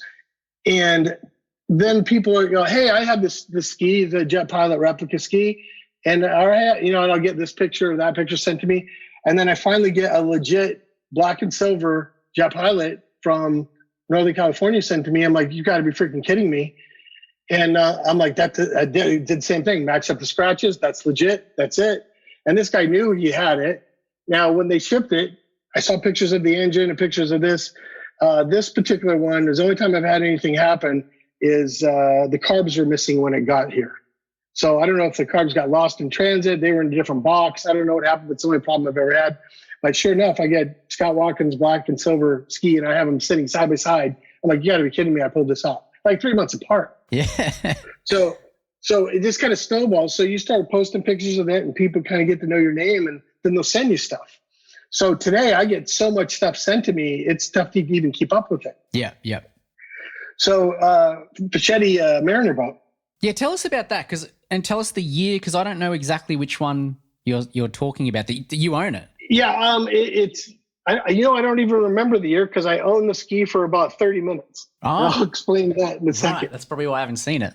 But the sister ski to that is hanging from Chris Fischetti's kitchen. From the nose is hanging. It's hanging from the nose, hanging straight down in his kitchen, in his house today. Sounds like a Fischetti thing to do. So he had two of these skis that he used as freestyle, the rest as his race skis. But this guy, Joe Renda in Florida, had it. And I talked to him off and on for about a year. So it took a while to put this deal together. We finally put it together, and I used U-Ship, had them ship it out. By the way, I'm not sponsored by U-Ship, but I had them send it out, got it, super thrilled. But a close friend of mine, Chad Glidwell, who was in Texas, he's now in Florida. Yep. The largest Mariner collector on the planet. Well, that man's got some nice dual spark engines. West Coast head system. I love it. Beautiful engine work he's got. He texts me, and I think his text just said, "Bro, you got to hook me up. I have to have the Mariner boat." And I'm like, "Oh, dude, I just got it. Are you kidding me?" He's like, "Yeah, I'm the largest Mariner collector in the world. You know that?" And I'm like, "Oh yeah, I got to do it. I can't." All right. So my son helped me unload it from the U-Ship truck and set it on the floor. I'm like, "Hey, let's turn it around and put it in this bay of the garage. The guy's going to pick it up tomorrow." He goes, "But we just got this." I'm like, I know. It's leaving.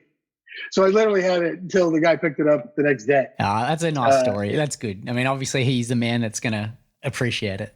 It shipped it out. Yeah, but the right guys got it, and it should be with Chad. That's cool. We hope you've been loving our chat with Ty.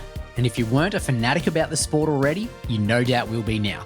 His enthusiasm is infectious, isn't it?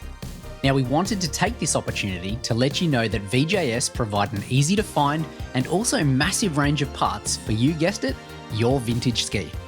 Whether you're riding an OG Kawasaki JS550 or perhaps it's a 2001 Sea-Doo XP, VintageJetSki.com are the go-to solution for everything from Kawasaki, Yamaha and Sea-Doo two-stroke watercraft. Whether it's engine rebuild components like gaskets and pistons or replacement running gear like steering and throttle cables, we've got you covered, including parts and products to make your ski look great on the water too. From new grips, mats, OEM graphics kits and everything in between. Plus there's products for you too, the rider, with new wetsuits and Coast Guard approved life jackets. So head to VintageJetSki.com right now for everything you need for your old school two-stroke watercraft. Now let's get back to Ty. And then the Jacobs boat. So there's a guy called PJS Man. This is before Facebook, and his handle is PJS Man. That's all I know. And he had posted a pic of the fuel injected 550 and also his Jeff Jacobs PJS 750. It's funny, isn't it? Because it's hard to be anonymous these days. You can't go under, everybody knows each other, but there's people like PJS Man. There's Mr. Ski. I don't know who these guys are. They're probably in the community. We probably talk to them all the time, but we don't know that they were guys that were making those comments. Exactly. You don't even know it's that guy, right? Yeah. I contact the guy, and it looks like I'm like 3 weeks late based on the date on this post. And it was PWC Today, again, prior to Facebook. And I contact the guy, and he says, "Oh, sorry, the 550 sold. I have a down payment on it. Can't do it. But I still have the 750. Do you want that?" And I'm like, "Oh, yeah, but, oh, man, you're killing me. No, the 550 is what I'm really wanting is, hey, sorry." I'm like, "Well, if the deal falls through, let me know." And he's like, "All right, yeah, I already got a down payment, though." And I'm like, "Okay. All right." So I leave it alone. A week or two goes by, and I'm literally getting on a cruise ship to go. Some friends of mine are getting married on a cruise ship, and I'm walking on. I'm getting ready to hand him my passport, and my phone rings, and I answer it, and it's this guy. Now, I find out PJS Man, it's his brother that's selling his assets, because apparently he had left the country. He was a dentist. I don't know why he left, but he left. And his brother was selling off his assets, has all the titles and everything. He goes, "Hey, you still want that 550? I'm like, "Are you kidding me?" He goes, "Yeah." I go, "The Jacobs 550. He goes, "Yeah." I'm like, "The Jacobs 550, right?" He's like, "Yeah." And I'm like, yeah, I want it." He goes, "All right, you got to PayPal me right now." And I'm like, I'm literally walking on the ship. The guy has my passport, and I'm PayPaling him the money. Now, I've never seen it in person. I don't know who I'm talking to. Yeah. But I'm going to take this risk because this is the biggest payoff if I can get this boat, right? So I send the money. The boat, probably the most recognizable in the world. The holy grail of jet skis that everyone's familiar with. And I send the money. I get on the ship. I'm texting the guy, you get it? No reply. my blood pressure's through the roof. I'm like, did I just get ripped off? I don't know if I got ripped off. Did I get ripped off? It's PayPal there, right? You're protected. But I don't know if I just bought an unreal boat because the angle was out. I couldn't verify it like I verify everything else. It was only like a back like matte picture along with the 750 next to it. Now, in hindsight, I would have said, I'll take the 750 and the 550, but I didn't. I didn't have enough money. So all I could do was pop on the 550, which about crushed me. So I'm not even paying attention to this wedding and this good time I'm supposed to be having on this cruise ship, right? All I'm worried about is, hey, U-Ship already picked it up, and they text me for U-Ship and go, hey, what do you want me to do with it? I go, because I'm not home. I go, just open my gate and put it in my backyard because I'm not going to be home in time. I mean, it literally got picked up and I was gone for 3 days, and it was picked up and boom, it was delivered. So I get off the boat. I'm driving home. I pull in the driveway. I'm just staring at my gate. I'm like, did I just get totally burned? I don't even know. I'm slowly opening the gate and looking in the backyard. I'm like, oh my God, there it is. That's it. That's it. Was it glowing? Did music come from the background? Oh yeah. Like the doves came out. I mean, it was like, you gotta be freaking kidding me. I pulled this off. So I immediately grabbed the gas tank straps, threw them to the side, and lifted up the bottom because I've always heard that Jacobs has taken sheets of lead and fiberglassed them in underneath the gas tank to give more weight to the front. And sure enough, there's the lead underneath the gas tank. Brilliant. And I'm like, you've got to be kidding me. You've got to be kidding me. But surely at this stage, you'd have to have pulled out all of that beautiful EFI, electronic fuel injection system, right? Well, on it was dual carbs, but in a box was the EFI. Cool. So the reason why that was like that, so I got all the paperwork for it. And the original purchaser from PJS was a guy by the name of, his last name was DuPont, one of the DuPonts. And the paperwork had his address on it from PJS. He had it delivered on Christmas Day. He had it air freighted, so it would make it in time. All this cool documentation with it. And Henry DuPont. So wait a minute, who bought it for Henry? Imagine getting that rocking up like Christmas Day. So he bought it himself. Right. So he's a DuPont, you figure out how that happens. But so there's a phone number and an address. So I look up the address on Google Maps and I'm like, Hamptons. Yeah, I think it's probably legit. And there's a phone number. So I dial the phone number and this lady answers. She goes, hello, how can I help you? I'm like, can I speak with Henry DuPont, please? And she goes, he's not available right now. Would you like to leave a message? And I'm like, sure. And I do. And very proper English lady. And sure enough, 2 days later, I get a call back from Henry DuPont. Hey, this is Henry. How can I help you? I'm like, Henry, I got your PJS boat here, JetSki. And he goes, oh, that's awesome. And I'm like, so a bunch of questions. It had carbs on it. The fuel injection's in a box. What's the story? He goes, all right, here's the whole deal. One, I bought it. I'm driving around with a fuel injection on it. And with the fuel injection, as you'll notice, it has 2 batteries. Those 2 batteries last for 16 minutes. And I know that because I have to wear a watch riding it because in 16 minutes, they're dead flat. You're going nowhere and you paddle back to the beach. He goes, so that's problem 1. Problem 2, very finicky. If it's hot, if it's cold, they don't function right because I don't have a computer to adjust them on the fly. And I kept sending them letters and emails back and forth. And they finally got a letter. And he goes, you might have it there in the batch of paperwork. And it says, and I did have it, it said, please don't contact us anymore. Here are 2 44 millimeter carbs. Remove the fuel injection. This is a one-off piece for racing. We're not going to keep trying to keep it running anymore. Here's these carbs, good riddance. I mean, thanks for buying it from us. And that was it. So he put the carbs on. He goes, don't waste your time on the fuel injection. Just leave the carbs on it. Don't waste your time on it. But I put the fuel injection on just so, you could see it and it looked cool. and I showed it at the old school display, and Jacob saw it. His dad got to see it again.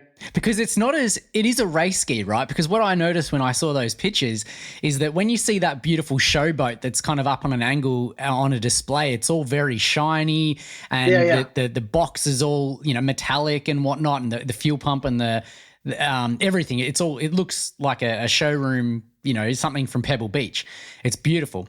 Whereas your ski, it's not that it's not beautiful, it's just that it's meant for an application, and that's to win races. So it's not polished, and that the brain is black and correctly, and that's why I never painted or touched up any race boats, because all that Rubbins racing came from an actual race. That's true. The freestyle boats are supposed to look pristine because there's nobody else to run into out there. So I didn't have a problem cleaning those up and having those look perfect, because they want them to. Like all of the Watkins boats, you could see touch up after touch up after touch up when you get up close before you're fully restored. Because I still have one I haven't completely restored. But the Jacob skis, the Fischetti boat, stuff like that, I'm not touching it. I've had three Jacob skis. I had Karen Jacobs' boat, another Jeff Jacobs PJS race 550, and then this one. The other one was non-fuel injected. But I won't touch them because that's Rubbins racing. That came from some authentic banging. So I just think that's cool to leave it like that. Yeah, for sure. And did you ever attempt to get it running? Did you ever have a crack at it? I took it apart. Actually, I took it to Arizona JetSki and had Jim look at it over there. He went through it, put new seals in, got it ready to go. So I rode the other PJS boat I had of Jeff Jacobs. I didn't ride the fuel injection one, but I rebuilt it so it had spark, and you could get it going again. So everything was there to get it going again, but never got around to riding it. I'd ridden the other, so it's not like I was dying to ride a PJS, but I already had ridden one. And that one I'd have to pull the problem is you'd have to pull the fuel injection off. Everything's tied together. The fuel pump's tied to the batteries. The little they had a box that went underneath the front, which was a little brain. The timings, it's all tied together. You have to pull everything apart, and there were a big batch of wires going into the e-box that you don't know where they went unless you completely dissected the thing. And I'm like, I don't want to take the time to do that because somebody after me may want it just like it sits. I don't know.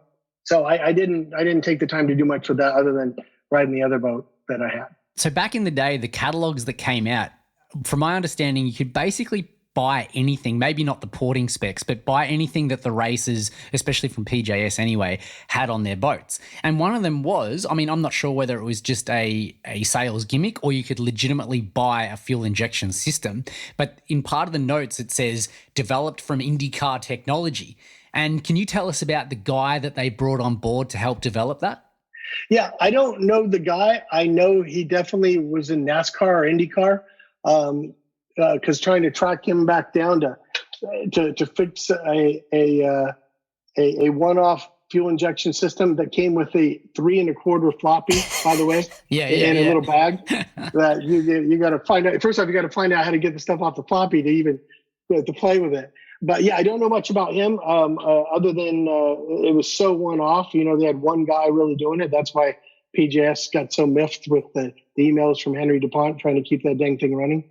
But one of the things I do know that was not on that ski is it came with a stock pump on the Jeff Jacobs race boat.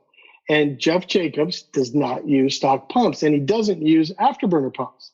His dad developed their own pump.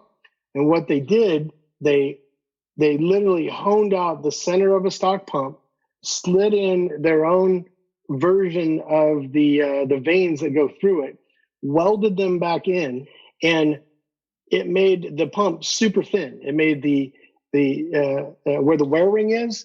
We've all seen a stainless steel wear ring. They had a brass wear ring, super thin, and that brass wear ring would wear out after X amount of races. I don't know the amount, but the two pumps that I got with the my first Jacob ski, it didn't come with this DuPont ski, but the other ski. He had two of the pumps, and both of the wear rings have been worn through. And if you I have a picture, I've got to track it down. If you take a 440 impeller and you drop it in there, it will go clank, clank, clank. You can put your finger down the side of it almost your finger down the side of it because it's that much bigger in diameter. Wow. So they were able to squeak out that much diameter. And that's when Jacobs really started pulling away from the field, is his dad developing that pump. PJS didn't do it. His dad did. And only Jeff and his dad knew about it. What a weapon. So this was tippy top secret stuff. And if you look in the back of the PJS trailers back in the day, they had covers over all the pumps. And you think he's just trying to get in your head because he's putting all these covers on. But no, that legit's got some stuff going on in there. And so you're like, well, how did he do this? They still got to build the impeller. Where's he get that? Well, believe it or not, he was using Scat Track impellers. And Scat Track wasn't in on it. Oh. Scat Track was building these impellers for a friend of the Jacobs family that went in and said, hey, I'm building this little jet boat and I need these size impellers made for this jet boat. Oh, I love that. So unbeknownst to Scat Trap, they're making these badass props for this badass pump that's freaking smoking everybody. And even though they're sponsoring the event, they don't even know what's happening. That is some cloak and dagger shit right there. It's like skunk works. It's like the US government using different funds from different projects under different names, or actually how they built the SR-20 or the SR-71 or whatever it was, that beautiful Blackbird plane. They got the titanium from Russia, but they couldn't say that they're American, so they bought it under some other pseudonym name business to get the titanium to build this amazing jet that you guys run. Sorry, I love this stuff. Yeah, that's just top secret stuff that's always in the background that you don't know about, right? Now, can you imagine trying to keep this secret? You got this. Your sponsor doesn't know. You're riding their boat, right? So I do know, or I had heard from Jeff at the end of the season, he'd have to turn all the skis back in that he had. So they would pull these pumps off and put the other pumps back on. And usually at the end of the season, they'd sell off the skis. Mostly went to buyers in Japan, and then they'd come out new painted boats for the next year, what have you. And then they get them back to the house, boom, boom, pop off, put on their super top secret pumps and off to the races. Because just looking at them, you can't really tell what's going on, that there's that much bigger. Just think of it from another perspective. Imagine the pressure. Like, how professional is this guy, Jeff? I mean, not only has he got the talent, has he got the right people behind him, but you put all this secret stuff behind someone, the money, the time. He must have had a massive amount of pressure, but he took it all in his stride. He was still smiling. Like, you see some of his interviews and he's still giving stick to the guys that are older than him, and getting inside their heads. Like, at every level, he was such a champion. Amazing. What an absolute legend. Yeah, you think of like NASCAR's guys today or some racers of any sport. Not only did they have the talent, but have somebody in your family that's doing skunk works to make your stuff faster than everyone else's. It's like unheard of. But you know what? Jeff wasn't the only one. So Pops Fischetti was doing the same thing with his boats. But when Fischetti started beating Jacobs, that was because of his dad and his engine. And that monster of an engine with the those two carbs that are kind of on an angle, that are all welded with this. Right. There's reeds below in the case and reeds up on the barrel. It looks like a monster, and it was. It wasn't a pretty looking ski, but it certainly flew. Right. So you got to have a talent, and then they're coming homegrown, making world-class stuff out of a garage in Corona and Havasu, like Havasu said, type stuff. Crazy. So good. So what's have you got any other secrets? You've got the lead underneath the gas tank. You've got the oversized pump that was done in a extraordinary way to keep it secret. You've got those. I mean, it's normal now because you see someone like Jason Schreiner reproducing them, but the twin-tipped intake hood, which was pretty cool. What else? The EFI, obviously, the Type 2 PJS ignition. What else did you see that was unique? I do know they would flip the hole over and true the hole. They would sand that hole till the strakes were perfectly straight. I have a picture where they have a level laying on top of the hole, just sanding it perfect. So they could get every little ounce or any little edge they could get from that ski. Like with the fuel injection in there, there was foam inside the gas tank. So the foam doesn't shake around. So it constantly has gas feeding the fuel injection. Even if you're hitting bumps or moving around, the foam wouldn't allow the gas to shake around. So that was pretty trippy. But the weird part is the rest is just that I could see straightforward stuff other than how he did the engine on that fuel injection boat. So there's another little controversy. I don't know if this is true or not, but there's sure a lot of discussion around it. So when the 91 Reed motor came out, if you notice, there's reed spacing, right? So you have the previous spacing they've had for up through 90. Then all of a sudden, there's reed spacing. And just so that people know what you're talking about, this is the bolts, the spacing between the bolts around the piston from the crankcase up to the head. Yeah, on the previous spacing, you couldn't make the piston any bigger because the sides were getting too small to go bigger and bigger on the piston. The only way to make that piston bigger is to move that spacing out further to allow for you to make and install a bigger piston. Yeah.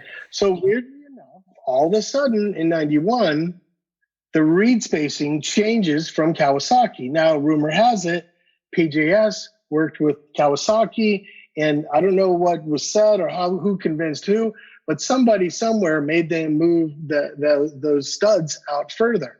And when they moved those studs out further, it enabled PJS to port out the case and put in bigger sleeves so that Jeff Jacobs' fuel injection boat was really like a 700cc ski.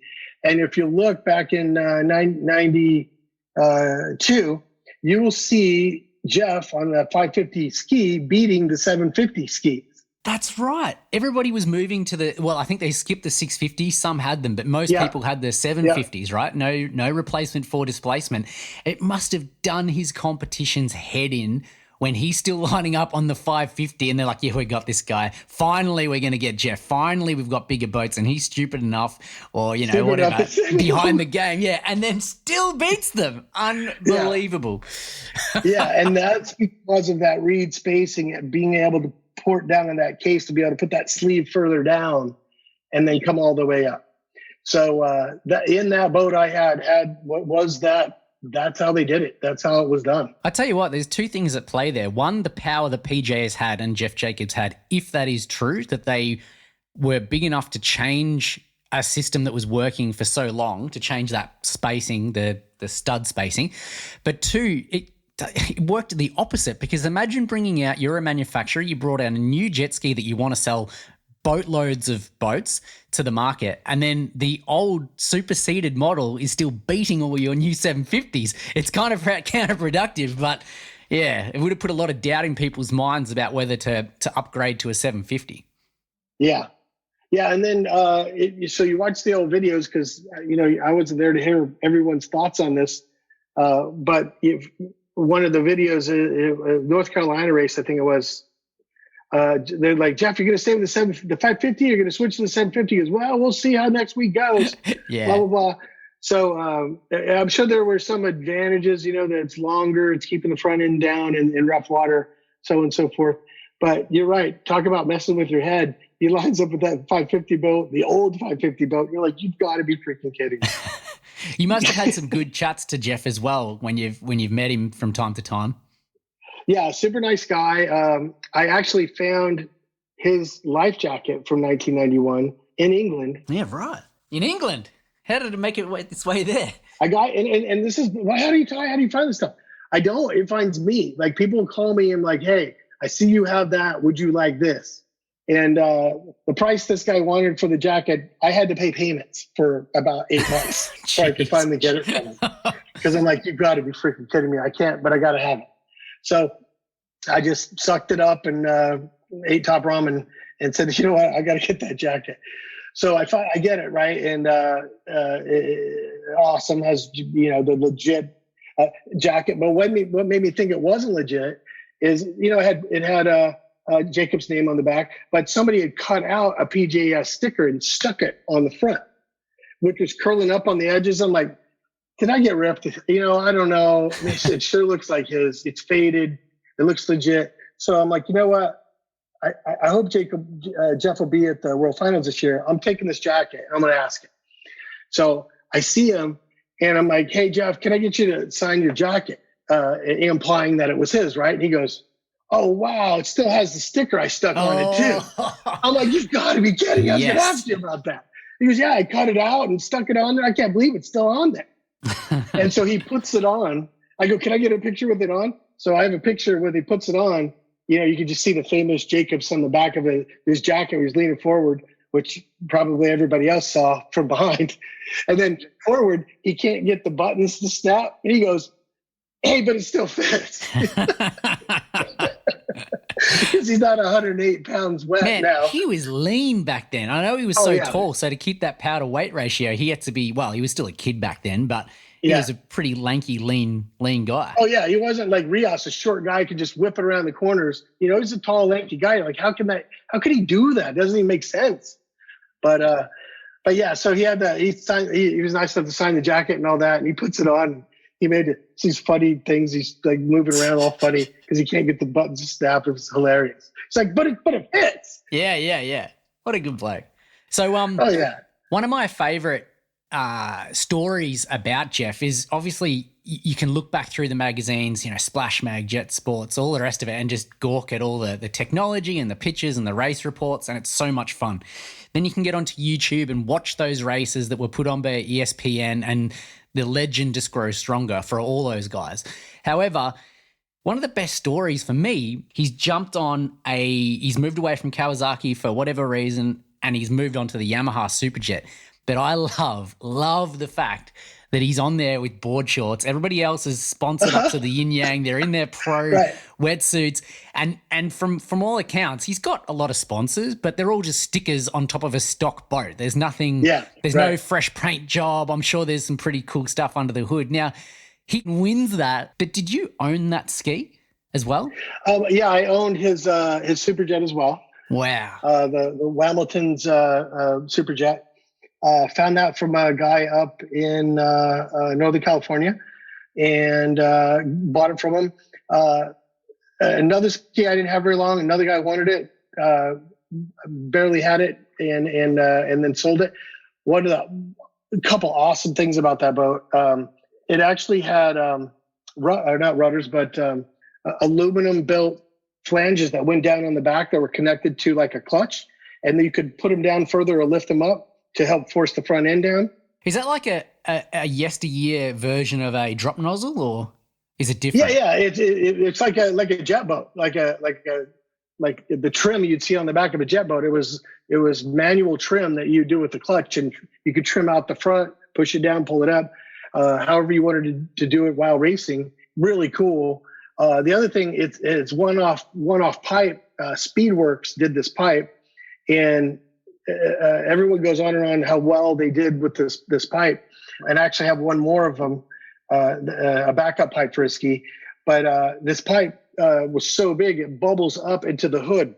So there's a carbon fiber piece on that hood that allows for that pipe, that engine cover to accept that hood that bubbles up. So not only that ski is amazing looking when you lift the hood up, there's a carbon fiber bubble just to remind you how big that pipe is coming off that engine. But yeah, I got, I just said third. I've had 3 Jacob skis. I forgot about the Superjet. Yeah. Oh, that's so cool. And was there anything else? Because again, it just looked quite benign, and that's why it was awesome that he'd come back and won again against all the best in the industry. Yeah. And again, I don't know if Jeff Jacobs' dad had any secret squirrel stuff going on that one. I have no idea. Because if he did, he already took it off before I got a hold of it. So I don't know that. All I do know is, like you said, board shorts. Like I wouldn't have been surprised if Jeff hopped off with flip-flops and just walked back on the beach. But yeah, it was just crushing it. Talk about a natural talent that just can make it happen in the face of all odds. Awesome. Well, I think that's given us some good juicy details to then confirm or he can deny when we speak to him on the podcast. So thank you. Thanks for the insight of those beautiful skis. Absolutely. We'll move along now, and a passion that's close to your heart is the VintageJetSki Museum, or a topic that's close to your heart, I should say, at the World Finals. Now, can you tell us about, how it started and why we haven't seen it in recent years?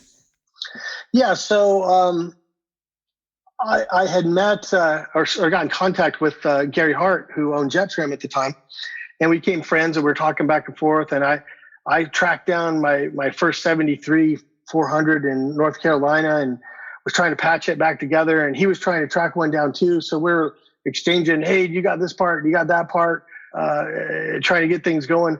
And then the more we talked back and forth, we both had a passion for how do we liven the sport? How do we get Bud's Jet Sports Tour back in play, right? That's the ultimate goal. How do you get us back on a national global stage where you're on a home on Sunday and there's jet ski racing on every Sunday, So, but we're talking about that. But to do that, you had to get people back into the sport. And the only way to get people back into the sport was to have some racing for kids. Well, there was no vintage race class. No kids could go race if they wanted to. And that's how the sport was built. For the jet ski, the racing portion is kids race and they grew up faster and faster. And then they're, 26 and they're 23 and crushing it out there and world champions. So how do we do that again? Well, the only way to do that is bring attention to it. So we go, let's do like an old school vintage display or something cool like that. So yeah, it was me, Gary Hart and Tim Campbell got together and started our first old school jet ski museum at the races.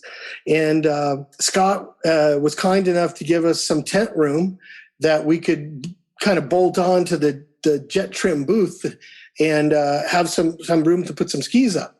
So, and I hauled probably 6 skis down there that year by myself. It was a lot of work, flagging people down. It was like I was a little kid looking for somebody to help me unload at the beach again. So we brought them in, unloaded them, started putting them all in there, and huge hit. So racer guys came by, little kids were walking through, people getting pictures with the skis. Oh man, I remember this, I remember that. Big, huge hit. Everybody loved it. Went on to the next year, did it again.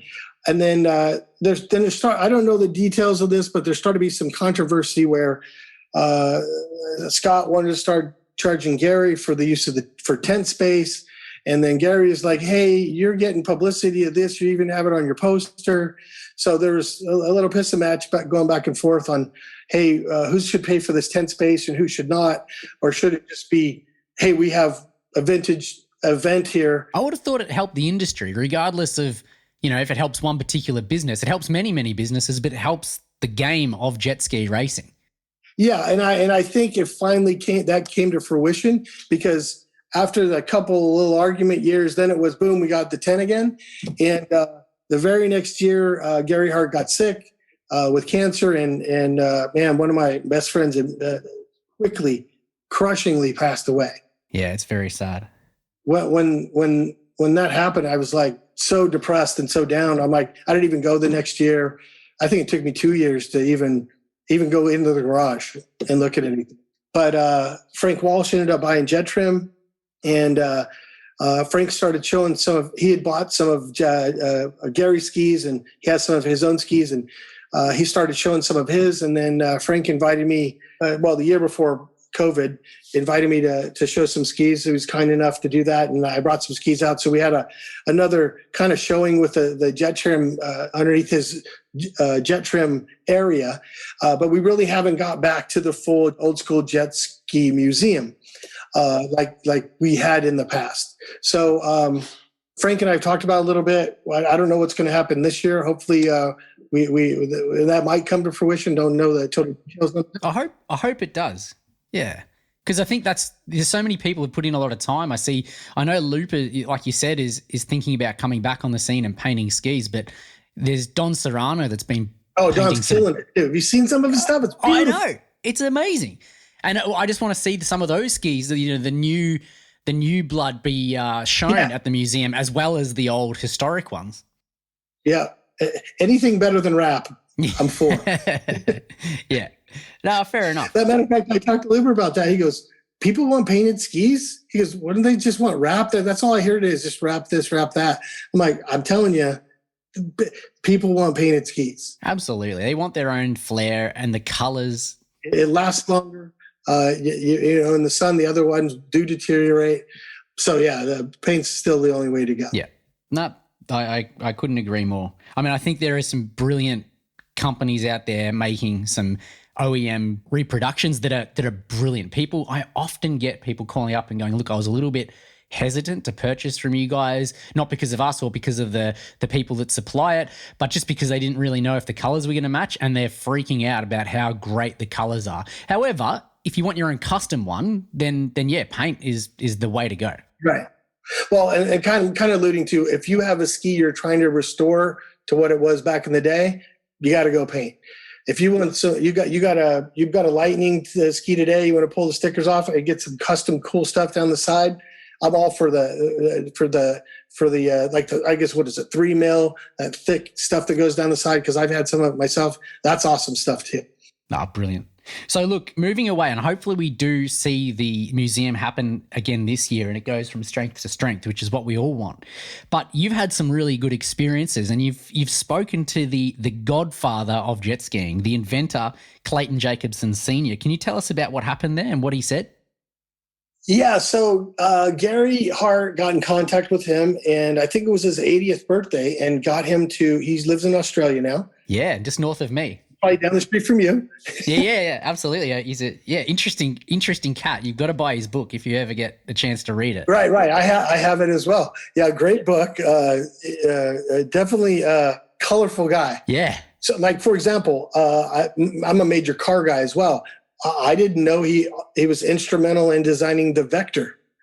So look up Vector, VECTOR, beautiful car. He was in designing that, and he also helped design the wet bike. Yeah. Didn't know that either. Mate, I mean, competition. The guy has packed so much into life. Like, he's flown around the world in a Cessna Caravan, which is a plane that I jump out of as a skydiver, but he's got big pontoons on it. So it's now a seaplane. Oh, man, the stories this guy's got are ridiculous. And can you imagine how cool it would have been? You live in Parker, Arizona on the Parker Strip with a seaplane. You land on the river. You drive up to your dock. Yeah. You walk into your garage and you're trying to design the first jet ski. Yeah. I mean, how good is your life, right? Yeah. So yeah, he came to that show. It was his 80th birthday. He brought his book. He was signing books, and Gary and I had his toy hauler out back where we had a place to go to the bathroom, and there's a fridge. We had drinks in the fridge and stuff. And Clayton's kind of to himself. There's a lot of crowd around him, signing this, signing that. So I go back there and I get something to drink. And we had talked a little bit before, but finally he comes back and he walks in the toy hauler. So it's just me and him hanging out in the toy hauler. And I'm like, hey, I got a question for you. He goes, yeah. And I'm like, so what's it like? You see all these kids riding these skis out there today, something that you started. I mean, you started all this and it's still going. I mean, what's it got to be like?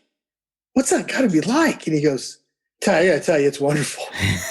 He goes, I look out there, I don't see this every day. I have my own life in Australia, and I see this going on, and all these people racing and how excited everyone is.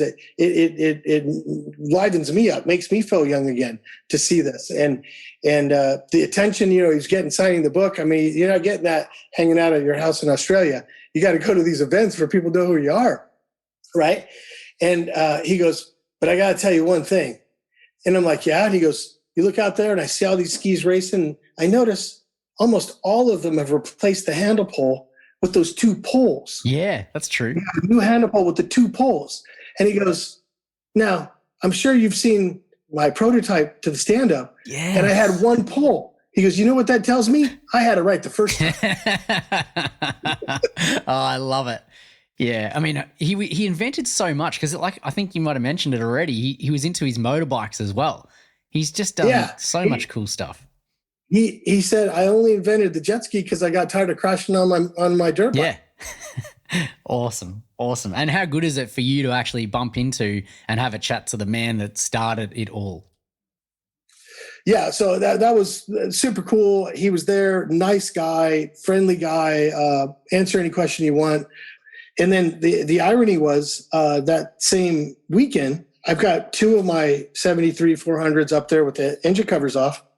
And I see this gentleman walk up, and he's looking inside the 400s, and he's staring like intensely, like he's like looking around in there. Other people just walk up, kind of look at it. Oh, that's one of the first skis. Okay, walk by. I mean, he's looking pretty intense. And I walk up and I go, hello, sir, how you doing? He goes, good. like kind of just quiet.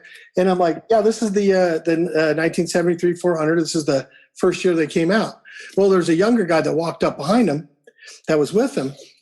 And he looks up at me. And mind you, I just said, hey, this is 1973 400, for ski. He looks at me and he goes, and you're telling me? And he turns around and looks at his friend like, this guy's telling me? And I'm like, dude, this guy must be somebody. Yeah. Wait a minute, is he from New York? You telling me? This guy's telling me? Forget about it. Yeah. So I'm like, well, did you know something about these, or were you involved with these? He goes, yeah, I work with Clayton Jacobson to develop these. I'm Fred Tunstall. Ah, wow. And I'm like, what?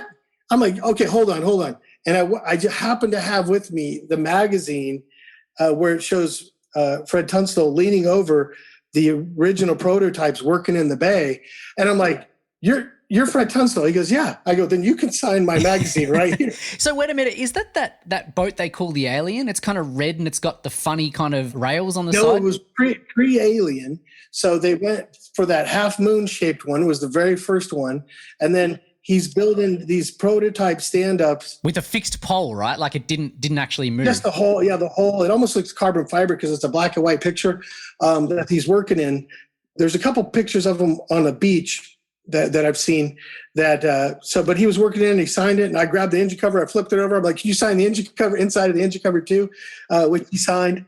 So I bumped in one of the founding fathers of the jet skis that's telling stupid old me, you're telling me what's the 73 400? You're talking to the wrong guy. I know this. I got this down. That's so cool. Yeah, super nice guy. So glad to meet him. But yeah, met two major icons in the same weekend. But just to do something that puts a smile on so many people's faces for so many different reasons. It's not just the performance and the race side and the history, but it's the OG side and how it all developed. It's, good for you. And what a great experience it is. And I think anybody that gets to meet you will be able to share in your passion and your enthusiasm for the sport and your wealth of knowledge. I hope people have learnt lots from this conversation, but there's so much more that we've spoken about in the past that has just blown my mind. And I think if anybody gets a chance to have a chat to you, be prepared to be wowed. There's a lot of stuff to talk about.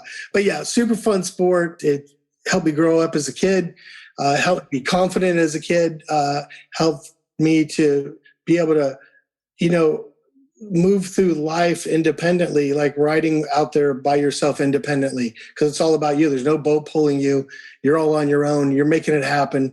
You organize yourself to get out there. You didn't run anybody. You were doing the right thing.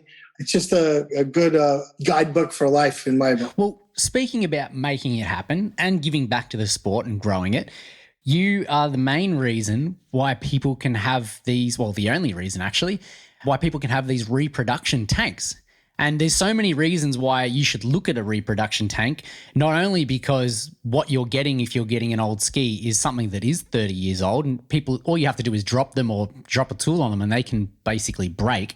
And even if you can find one that's not as discolored, a brand new one certainly brings up the aesthetic of an engine bay, especially when you've built a brand new ski. So it deserves a brand new tank. Can you tell us about how that all came about, like your motivation, then the trials and tribulations to make such a good product that we know today?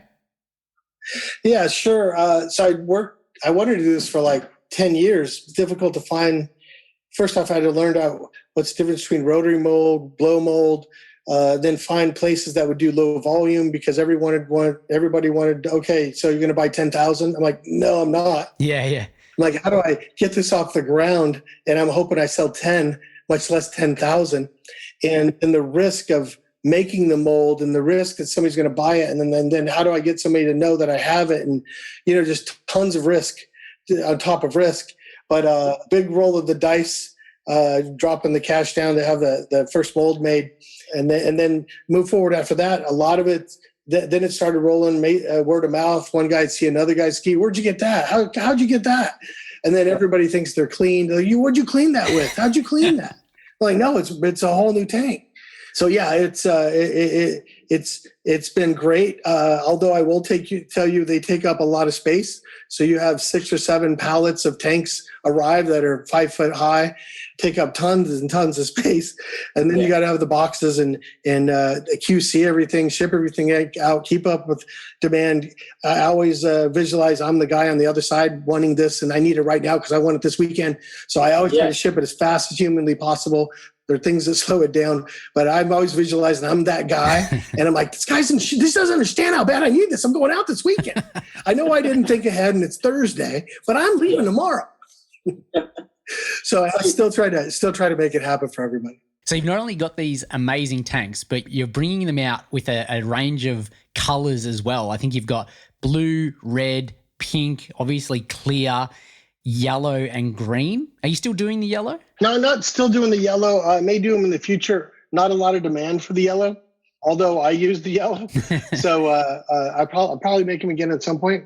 Just trying to make what the demand that the people want, because when I do the colors, you have to do a bigger batch at a time. You got to do 33 at a time.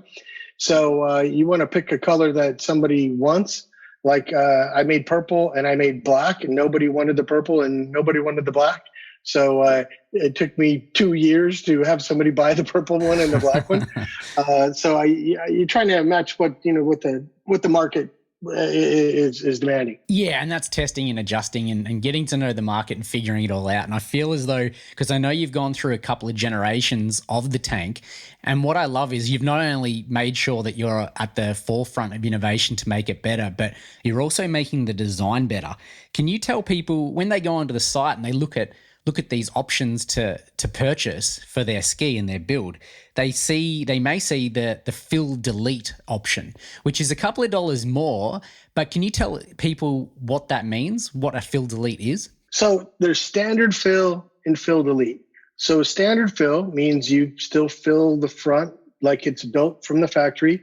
You take the gas cap off, you fill the gas from the front of the ski, and it goes into the front of the tank, and that's how the tank is filled. There's also demand for a fill delete tank, and that is having the same tank, but that front fill is capped off, meaning you fill it from inside the engine bay through the hole inside rather than filling it through the OEM gas cap on the front of the ski.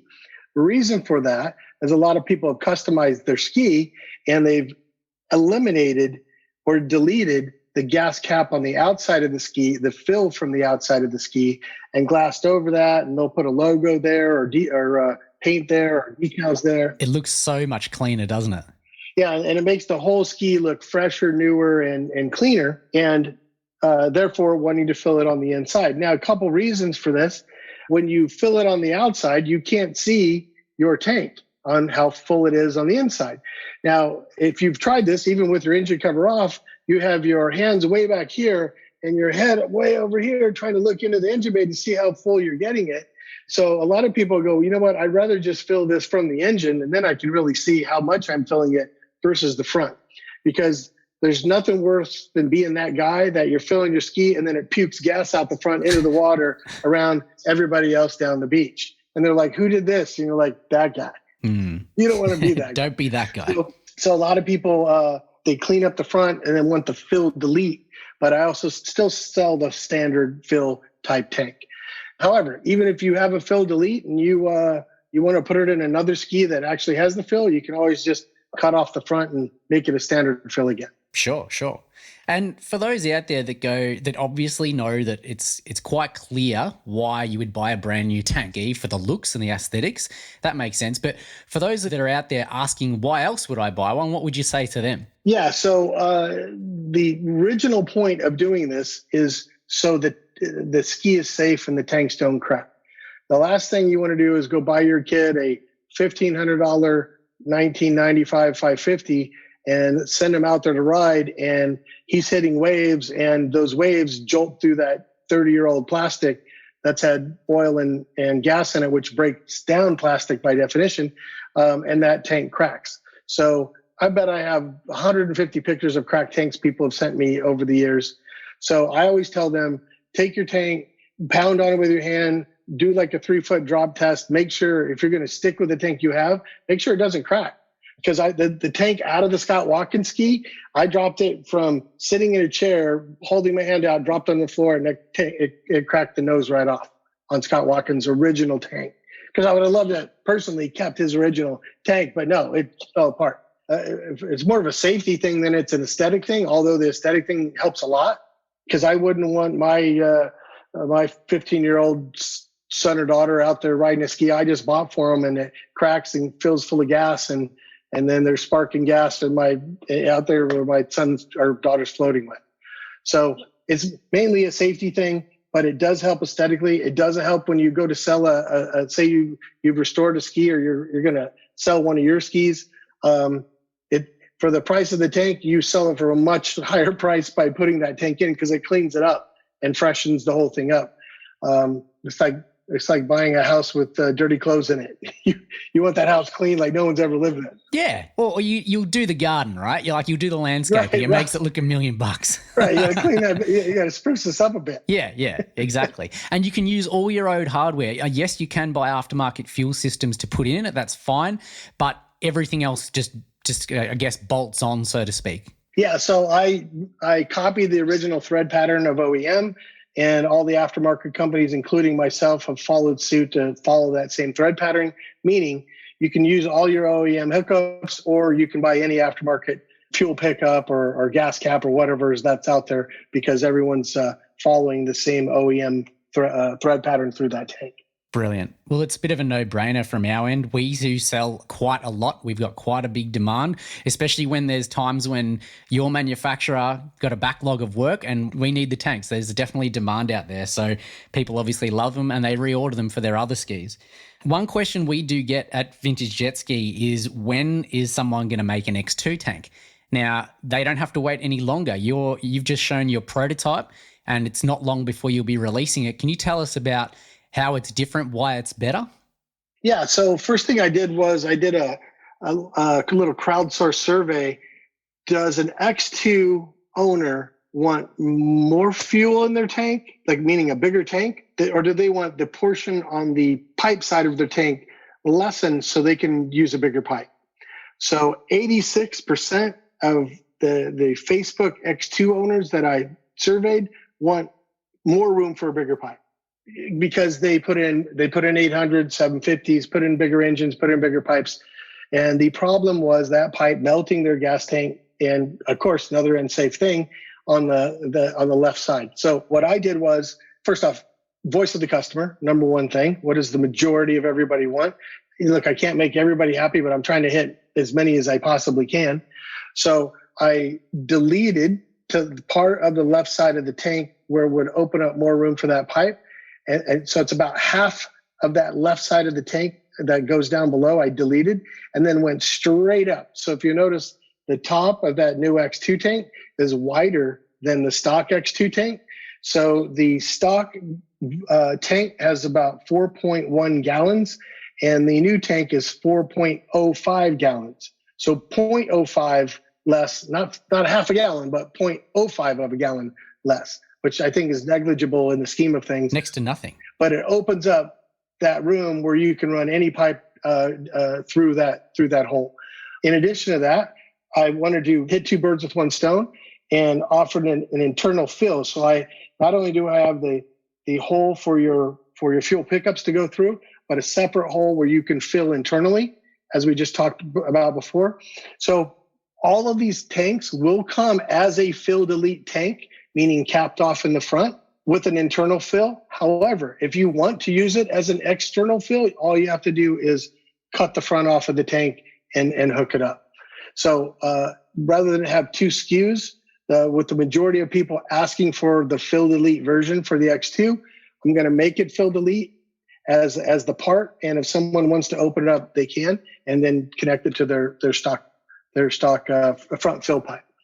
Now so I went over to colleagues of my house this weekend, and we played around with different configurations, and it will accept an 800 engine with a stock pipe. That was one of the questions.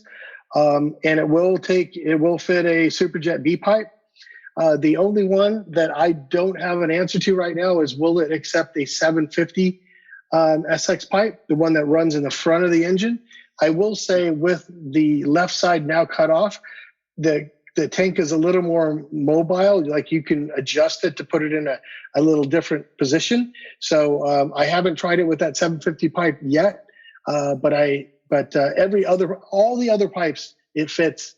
Just not certain with the 750 pipe as of yet. Oh, I think you're going to be making the whole X2 community very, very happy. Now, tell me one other thing, and I'm not sure if this is an obvious question or answer to it.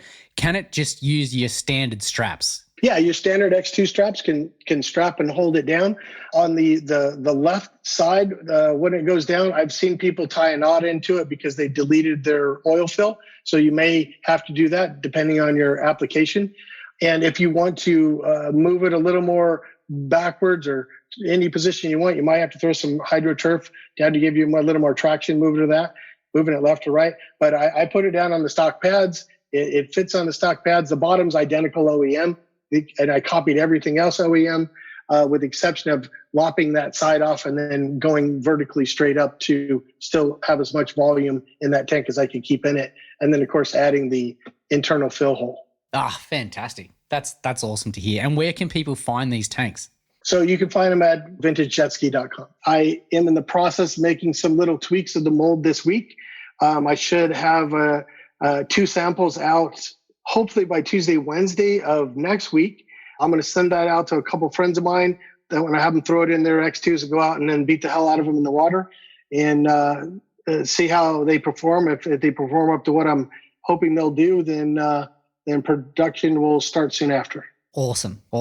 And that's just under the fuel section. So when you're on VintageJetSki.com, under fuel, and you'll see all the options there with everything else you may need for your fuel system, like an intake, manifold, carbs, and all the rest of it. And also fuel line. So you can get some colored fuel line there too. That's sick, man. Look, we like to end the show with asking our guests 3 main questions, just so, we've got some really interesting answers in the past, but it's also a great way to start building a bit of a library so that people can make their skis go faster and handle better.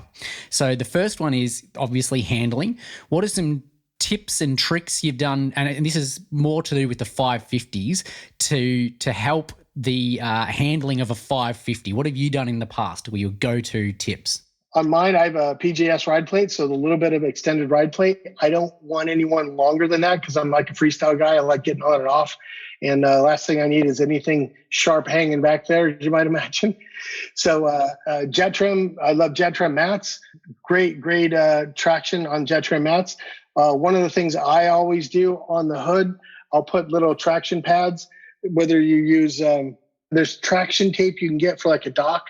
That's what I have on mine because it's gray and the ski's gray on top. My little traction pads so I can climb up on the hood and I can ride on the hood. So there's little traction pads on the hood. I've seen that. So you can do tricks on them and stand right up there. Yeah, and some people might not know that. They just say, hey, I climbed up on the hood. I keep falling off. Well, it's because there's little pads there. That's why I can stay on, or other people, they all have that. That's on. I also have the 2 pads that are underneath the handle pole. So when the handle pole drops down, there's pads that it drops on, so it just doesn't slam down each time, which that slamming creates the cracking that you see at different edges of your ski, is that handle pole slamming down. I also have a bunch of people make it now, but I have the jet trim front brace on the front nose and the pieces that go on the side to strengthen up that side, because that's one of the weakest points on the jet ski, is that right in front of the engine cover, or right in front of the engine bay, that little half circle cutout there is really weak. So I have those to strengthen that up. Also, internally, I run 3 bilges. 3? Well, you've actually got 4 because the engine's a bilge pump. Well, yeah, the engine's stock bilge pump, but I have 3. So I have 2 that shoot straight up in the tray, and then 1 shoots out sideways. So again, if you're doing subs, if you don't have at least 2 bilges, you're going to waste your time on the beach dumping your ski out.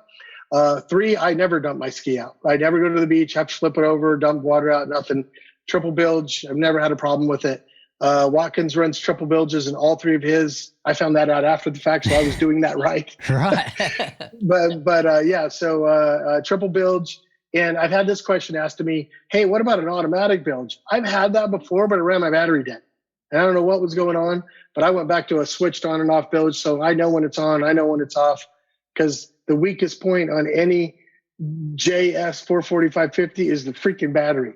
Like you can wear that thing down by blinking your eyes. So the last thing I want is something running my battery down that I don't have control over to shut down. So do you only turn it on when you're thinking about doing tricks, or do you do it once you've done it and you're like, oh, this has got water in it, I'll hit it? I turn it on, I'm going to do something, turn it off. Or I've been driving for a while, I've hit some waves, I've fell off, I've done that. And then I'm like, there's probably nothing in there. And I turn it on. I'm like, man, you suck. Look how much water you've taken in. I've done that before. Or it becomes a bit sluggish, turning it from side to side. Yeah. Like, you feel something ain't right. And then you hit that and you're like, okay, now I know what's going on. There it is. It's me. Yeah. I'm the one that put all this water in it. But so yeah, I do that. I use the short version of the like duckbill finger trigger. There's a shorter version that I use. I buy every one I see pop up on eBay, whether I could use it or not, because they're hard to get. Are they those KVPI ones? No, I'm not even going to tell you the name because I don't even want anybody buying them. Because I only have three. I have 3 on 3 skis. I have one extra, Typical and they're impossible to get. But yeah, so I'm a one finger guy. I'm not a thumb guy, and that one's the most comfortable for me. I am uncomfortable as you can imagine.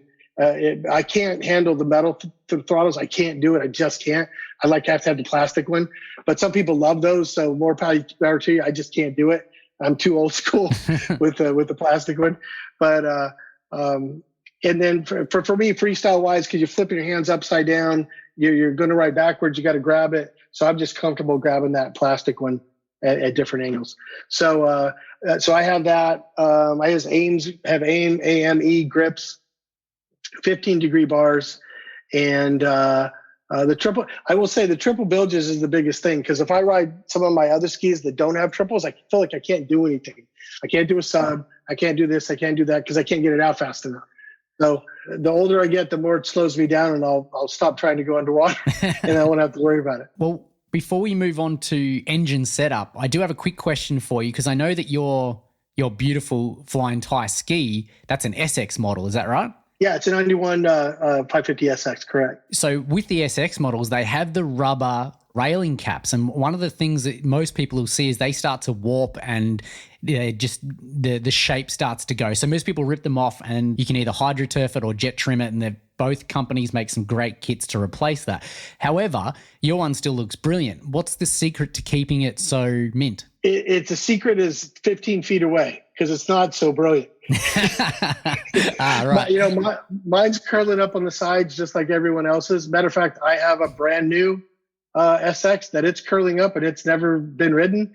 So it's not about wear and tear. It's just about age time on those. Mm-hmm. And it's funny you bring that up, because that's the one of the next things I'm doing on my own personal Fly-N-Ty boat is ripping that off. I just have never done it. But yeah, I'm gonna do it. I'm doing a jet trim mats on the sides. And I will tell you another little trick. I'm glad I thought of this. I remembered to tell you. I'd done this on my 750. I had a 750 SX, and I'm probably going to do it on my 550 when I do the jet trim. So the biggest thing, remember I told you the World Finals, my foot slipped on the side as I'm trying to do it. I'm like, that's never going to happen again. So I bought a 750 after that, and I ran half-inch PVC along the inside of the tray, wrapped it in hydroturf, bolted it to the wall, had an inset bolt so the bolt didn't stick out into the PVC, wrapped it in hydroturf, and then I have so anytime I wanted to do a bunny hop, sub, you name it, my feet went under 2 pieces of PVC, because that was never going to happen to me again. It's like a foothold before foothold. Exactly. It was I was footholding before footholding was cool. But the cool part of this is no matter where my foot was in the tray, if I was in the front, I could still grab it. If I was in the back, I could still grab it. So depending on where you're at and you're jumping in the waves or wherever, I always had a place to grip it and grab it. And I had never transferred that to my 550 because I just jumped on the 750. So now when I'm pulling those back out, I'm going to put my own rails back in because I had 100% of the time I know that ski's coming up when my feet are under it versus that rubber mat. And apparently I was 99 because that 1% of the time came back to bite me. But just like anything else, like a race car, you figure out something that's a flaw, you got to fix it so it doesn't negatively impact your race again. Yeah. Oh, well, the trick is obviously to learn from your mistakes. And if you don't, you're missing out on an opportunity. Don't let it hold you down and jump right back in it. That's it. All right. So, I mean, excellent tips there. I think you've given us lots of fantastic information. Engine setup, what would, above all else, be your go-to mods to get the most power out of your ski? Definitely 550 half pipe. That helps a tremendous amount. And for me, for all my skis, I go with Genetics charging flywheel. Way more throttle response. Definitely got your money's worth. And then, of course, either milling your head 60 thousandths and reshaping the domes, or just going with an aftermarket head. Tremendous amount of throttle response there, and along with porting. So porting, aftermarket head, or milling your head and reshaping the domes, half pipe, and Genetics charging flywheel. Those things help a lot. And then all that, of course, goes back to the driveline, and you got to change that out, that impeller. So I think I have a 16 on mine, and bore the nozzle, I think 4 millimeters to bore the nozzle. So on a 550 pump. For mine, if I grabbed a ski and I had to do something today, I'd bore the nozzle, aftermarket impeller, the 550 half pipe, charging flywheel, porting head, and then you can start messing with your air cleaner. And there are a million different air cleaners you can put on there, and adjust your carb along the way. I'm a big fan of the single carb because it's easy. You don't have to mess with two. So a single 44 millimeter carb on a reed motor seems to work great for me. Interesting fact, Scott Watkins, 2 silver and black and pink boats. One is a dual carb, one's a single carb, which was interesting. And the one he rode the most was a single carb. That makes sense. Just less maintenance, less things to go wrong. Yeah, and imagine you like me, you go out to do that one routine and you don't want anything to go wrong. I think I kind of see why he went with one. And those things are great. Yeah. And what is your favorite memory of all time? Can be, obviously you've spanned a very long time with your career, from being an 11-year-old kid in 79 and getting your first ski. You must have many to choose from. Yeah, man, I'd probably come back to that Jeff Jacobs boat sitting in my backyard when I opened that gate, because 1, scared to death I totally screwed up. 2, there's that iconic unicorn, famous, everyone knows it, in my backyard. How'd I pull this off? Why is the sun shining on me? How to make this happen? Yeah. So that's probably one of the biggest things that I can come up with seeing that, and I actually pulled it off. And then everything that's come after it, I guess, it's an instant ticket to talk to people about, well, jet skiing in general. You get to talk to Jeff. Yeah, it helps educate me on how they did X, Y, and Z, and then I can tell other people about it, and they're like, "Wow, that's okay. I get it. I see now." And it helped. Just that one boat helped create camaraderie and discussions and friendships, all from having that one ski, much less the rest of them. So super lucky to have it. I've since sold it, but yeah, I don't look like I own any of this stuff. I'm just owning it for now. You're a custodian of time. Yeah, I love it. Well, Ty, thank you so much for your time, mate. I love what you're doing for the sport. I love these tanks that you're making and that you continue to innovate for the industry.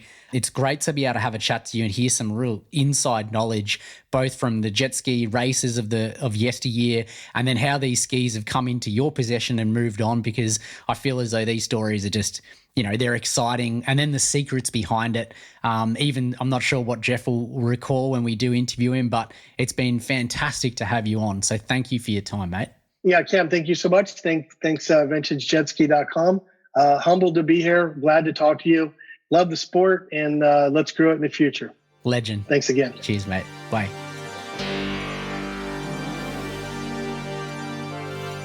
Ty has some great stories, doesn't he?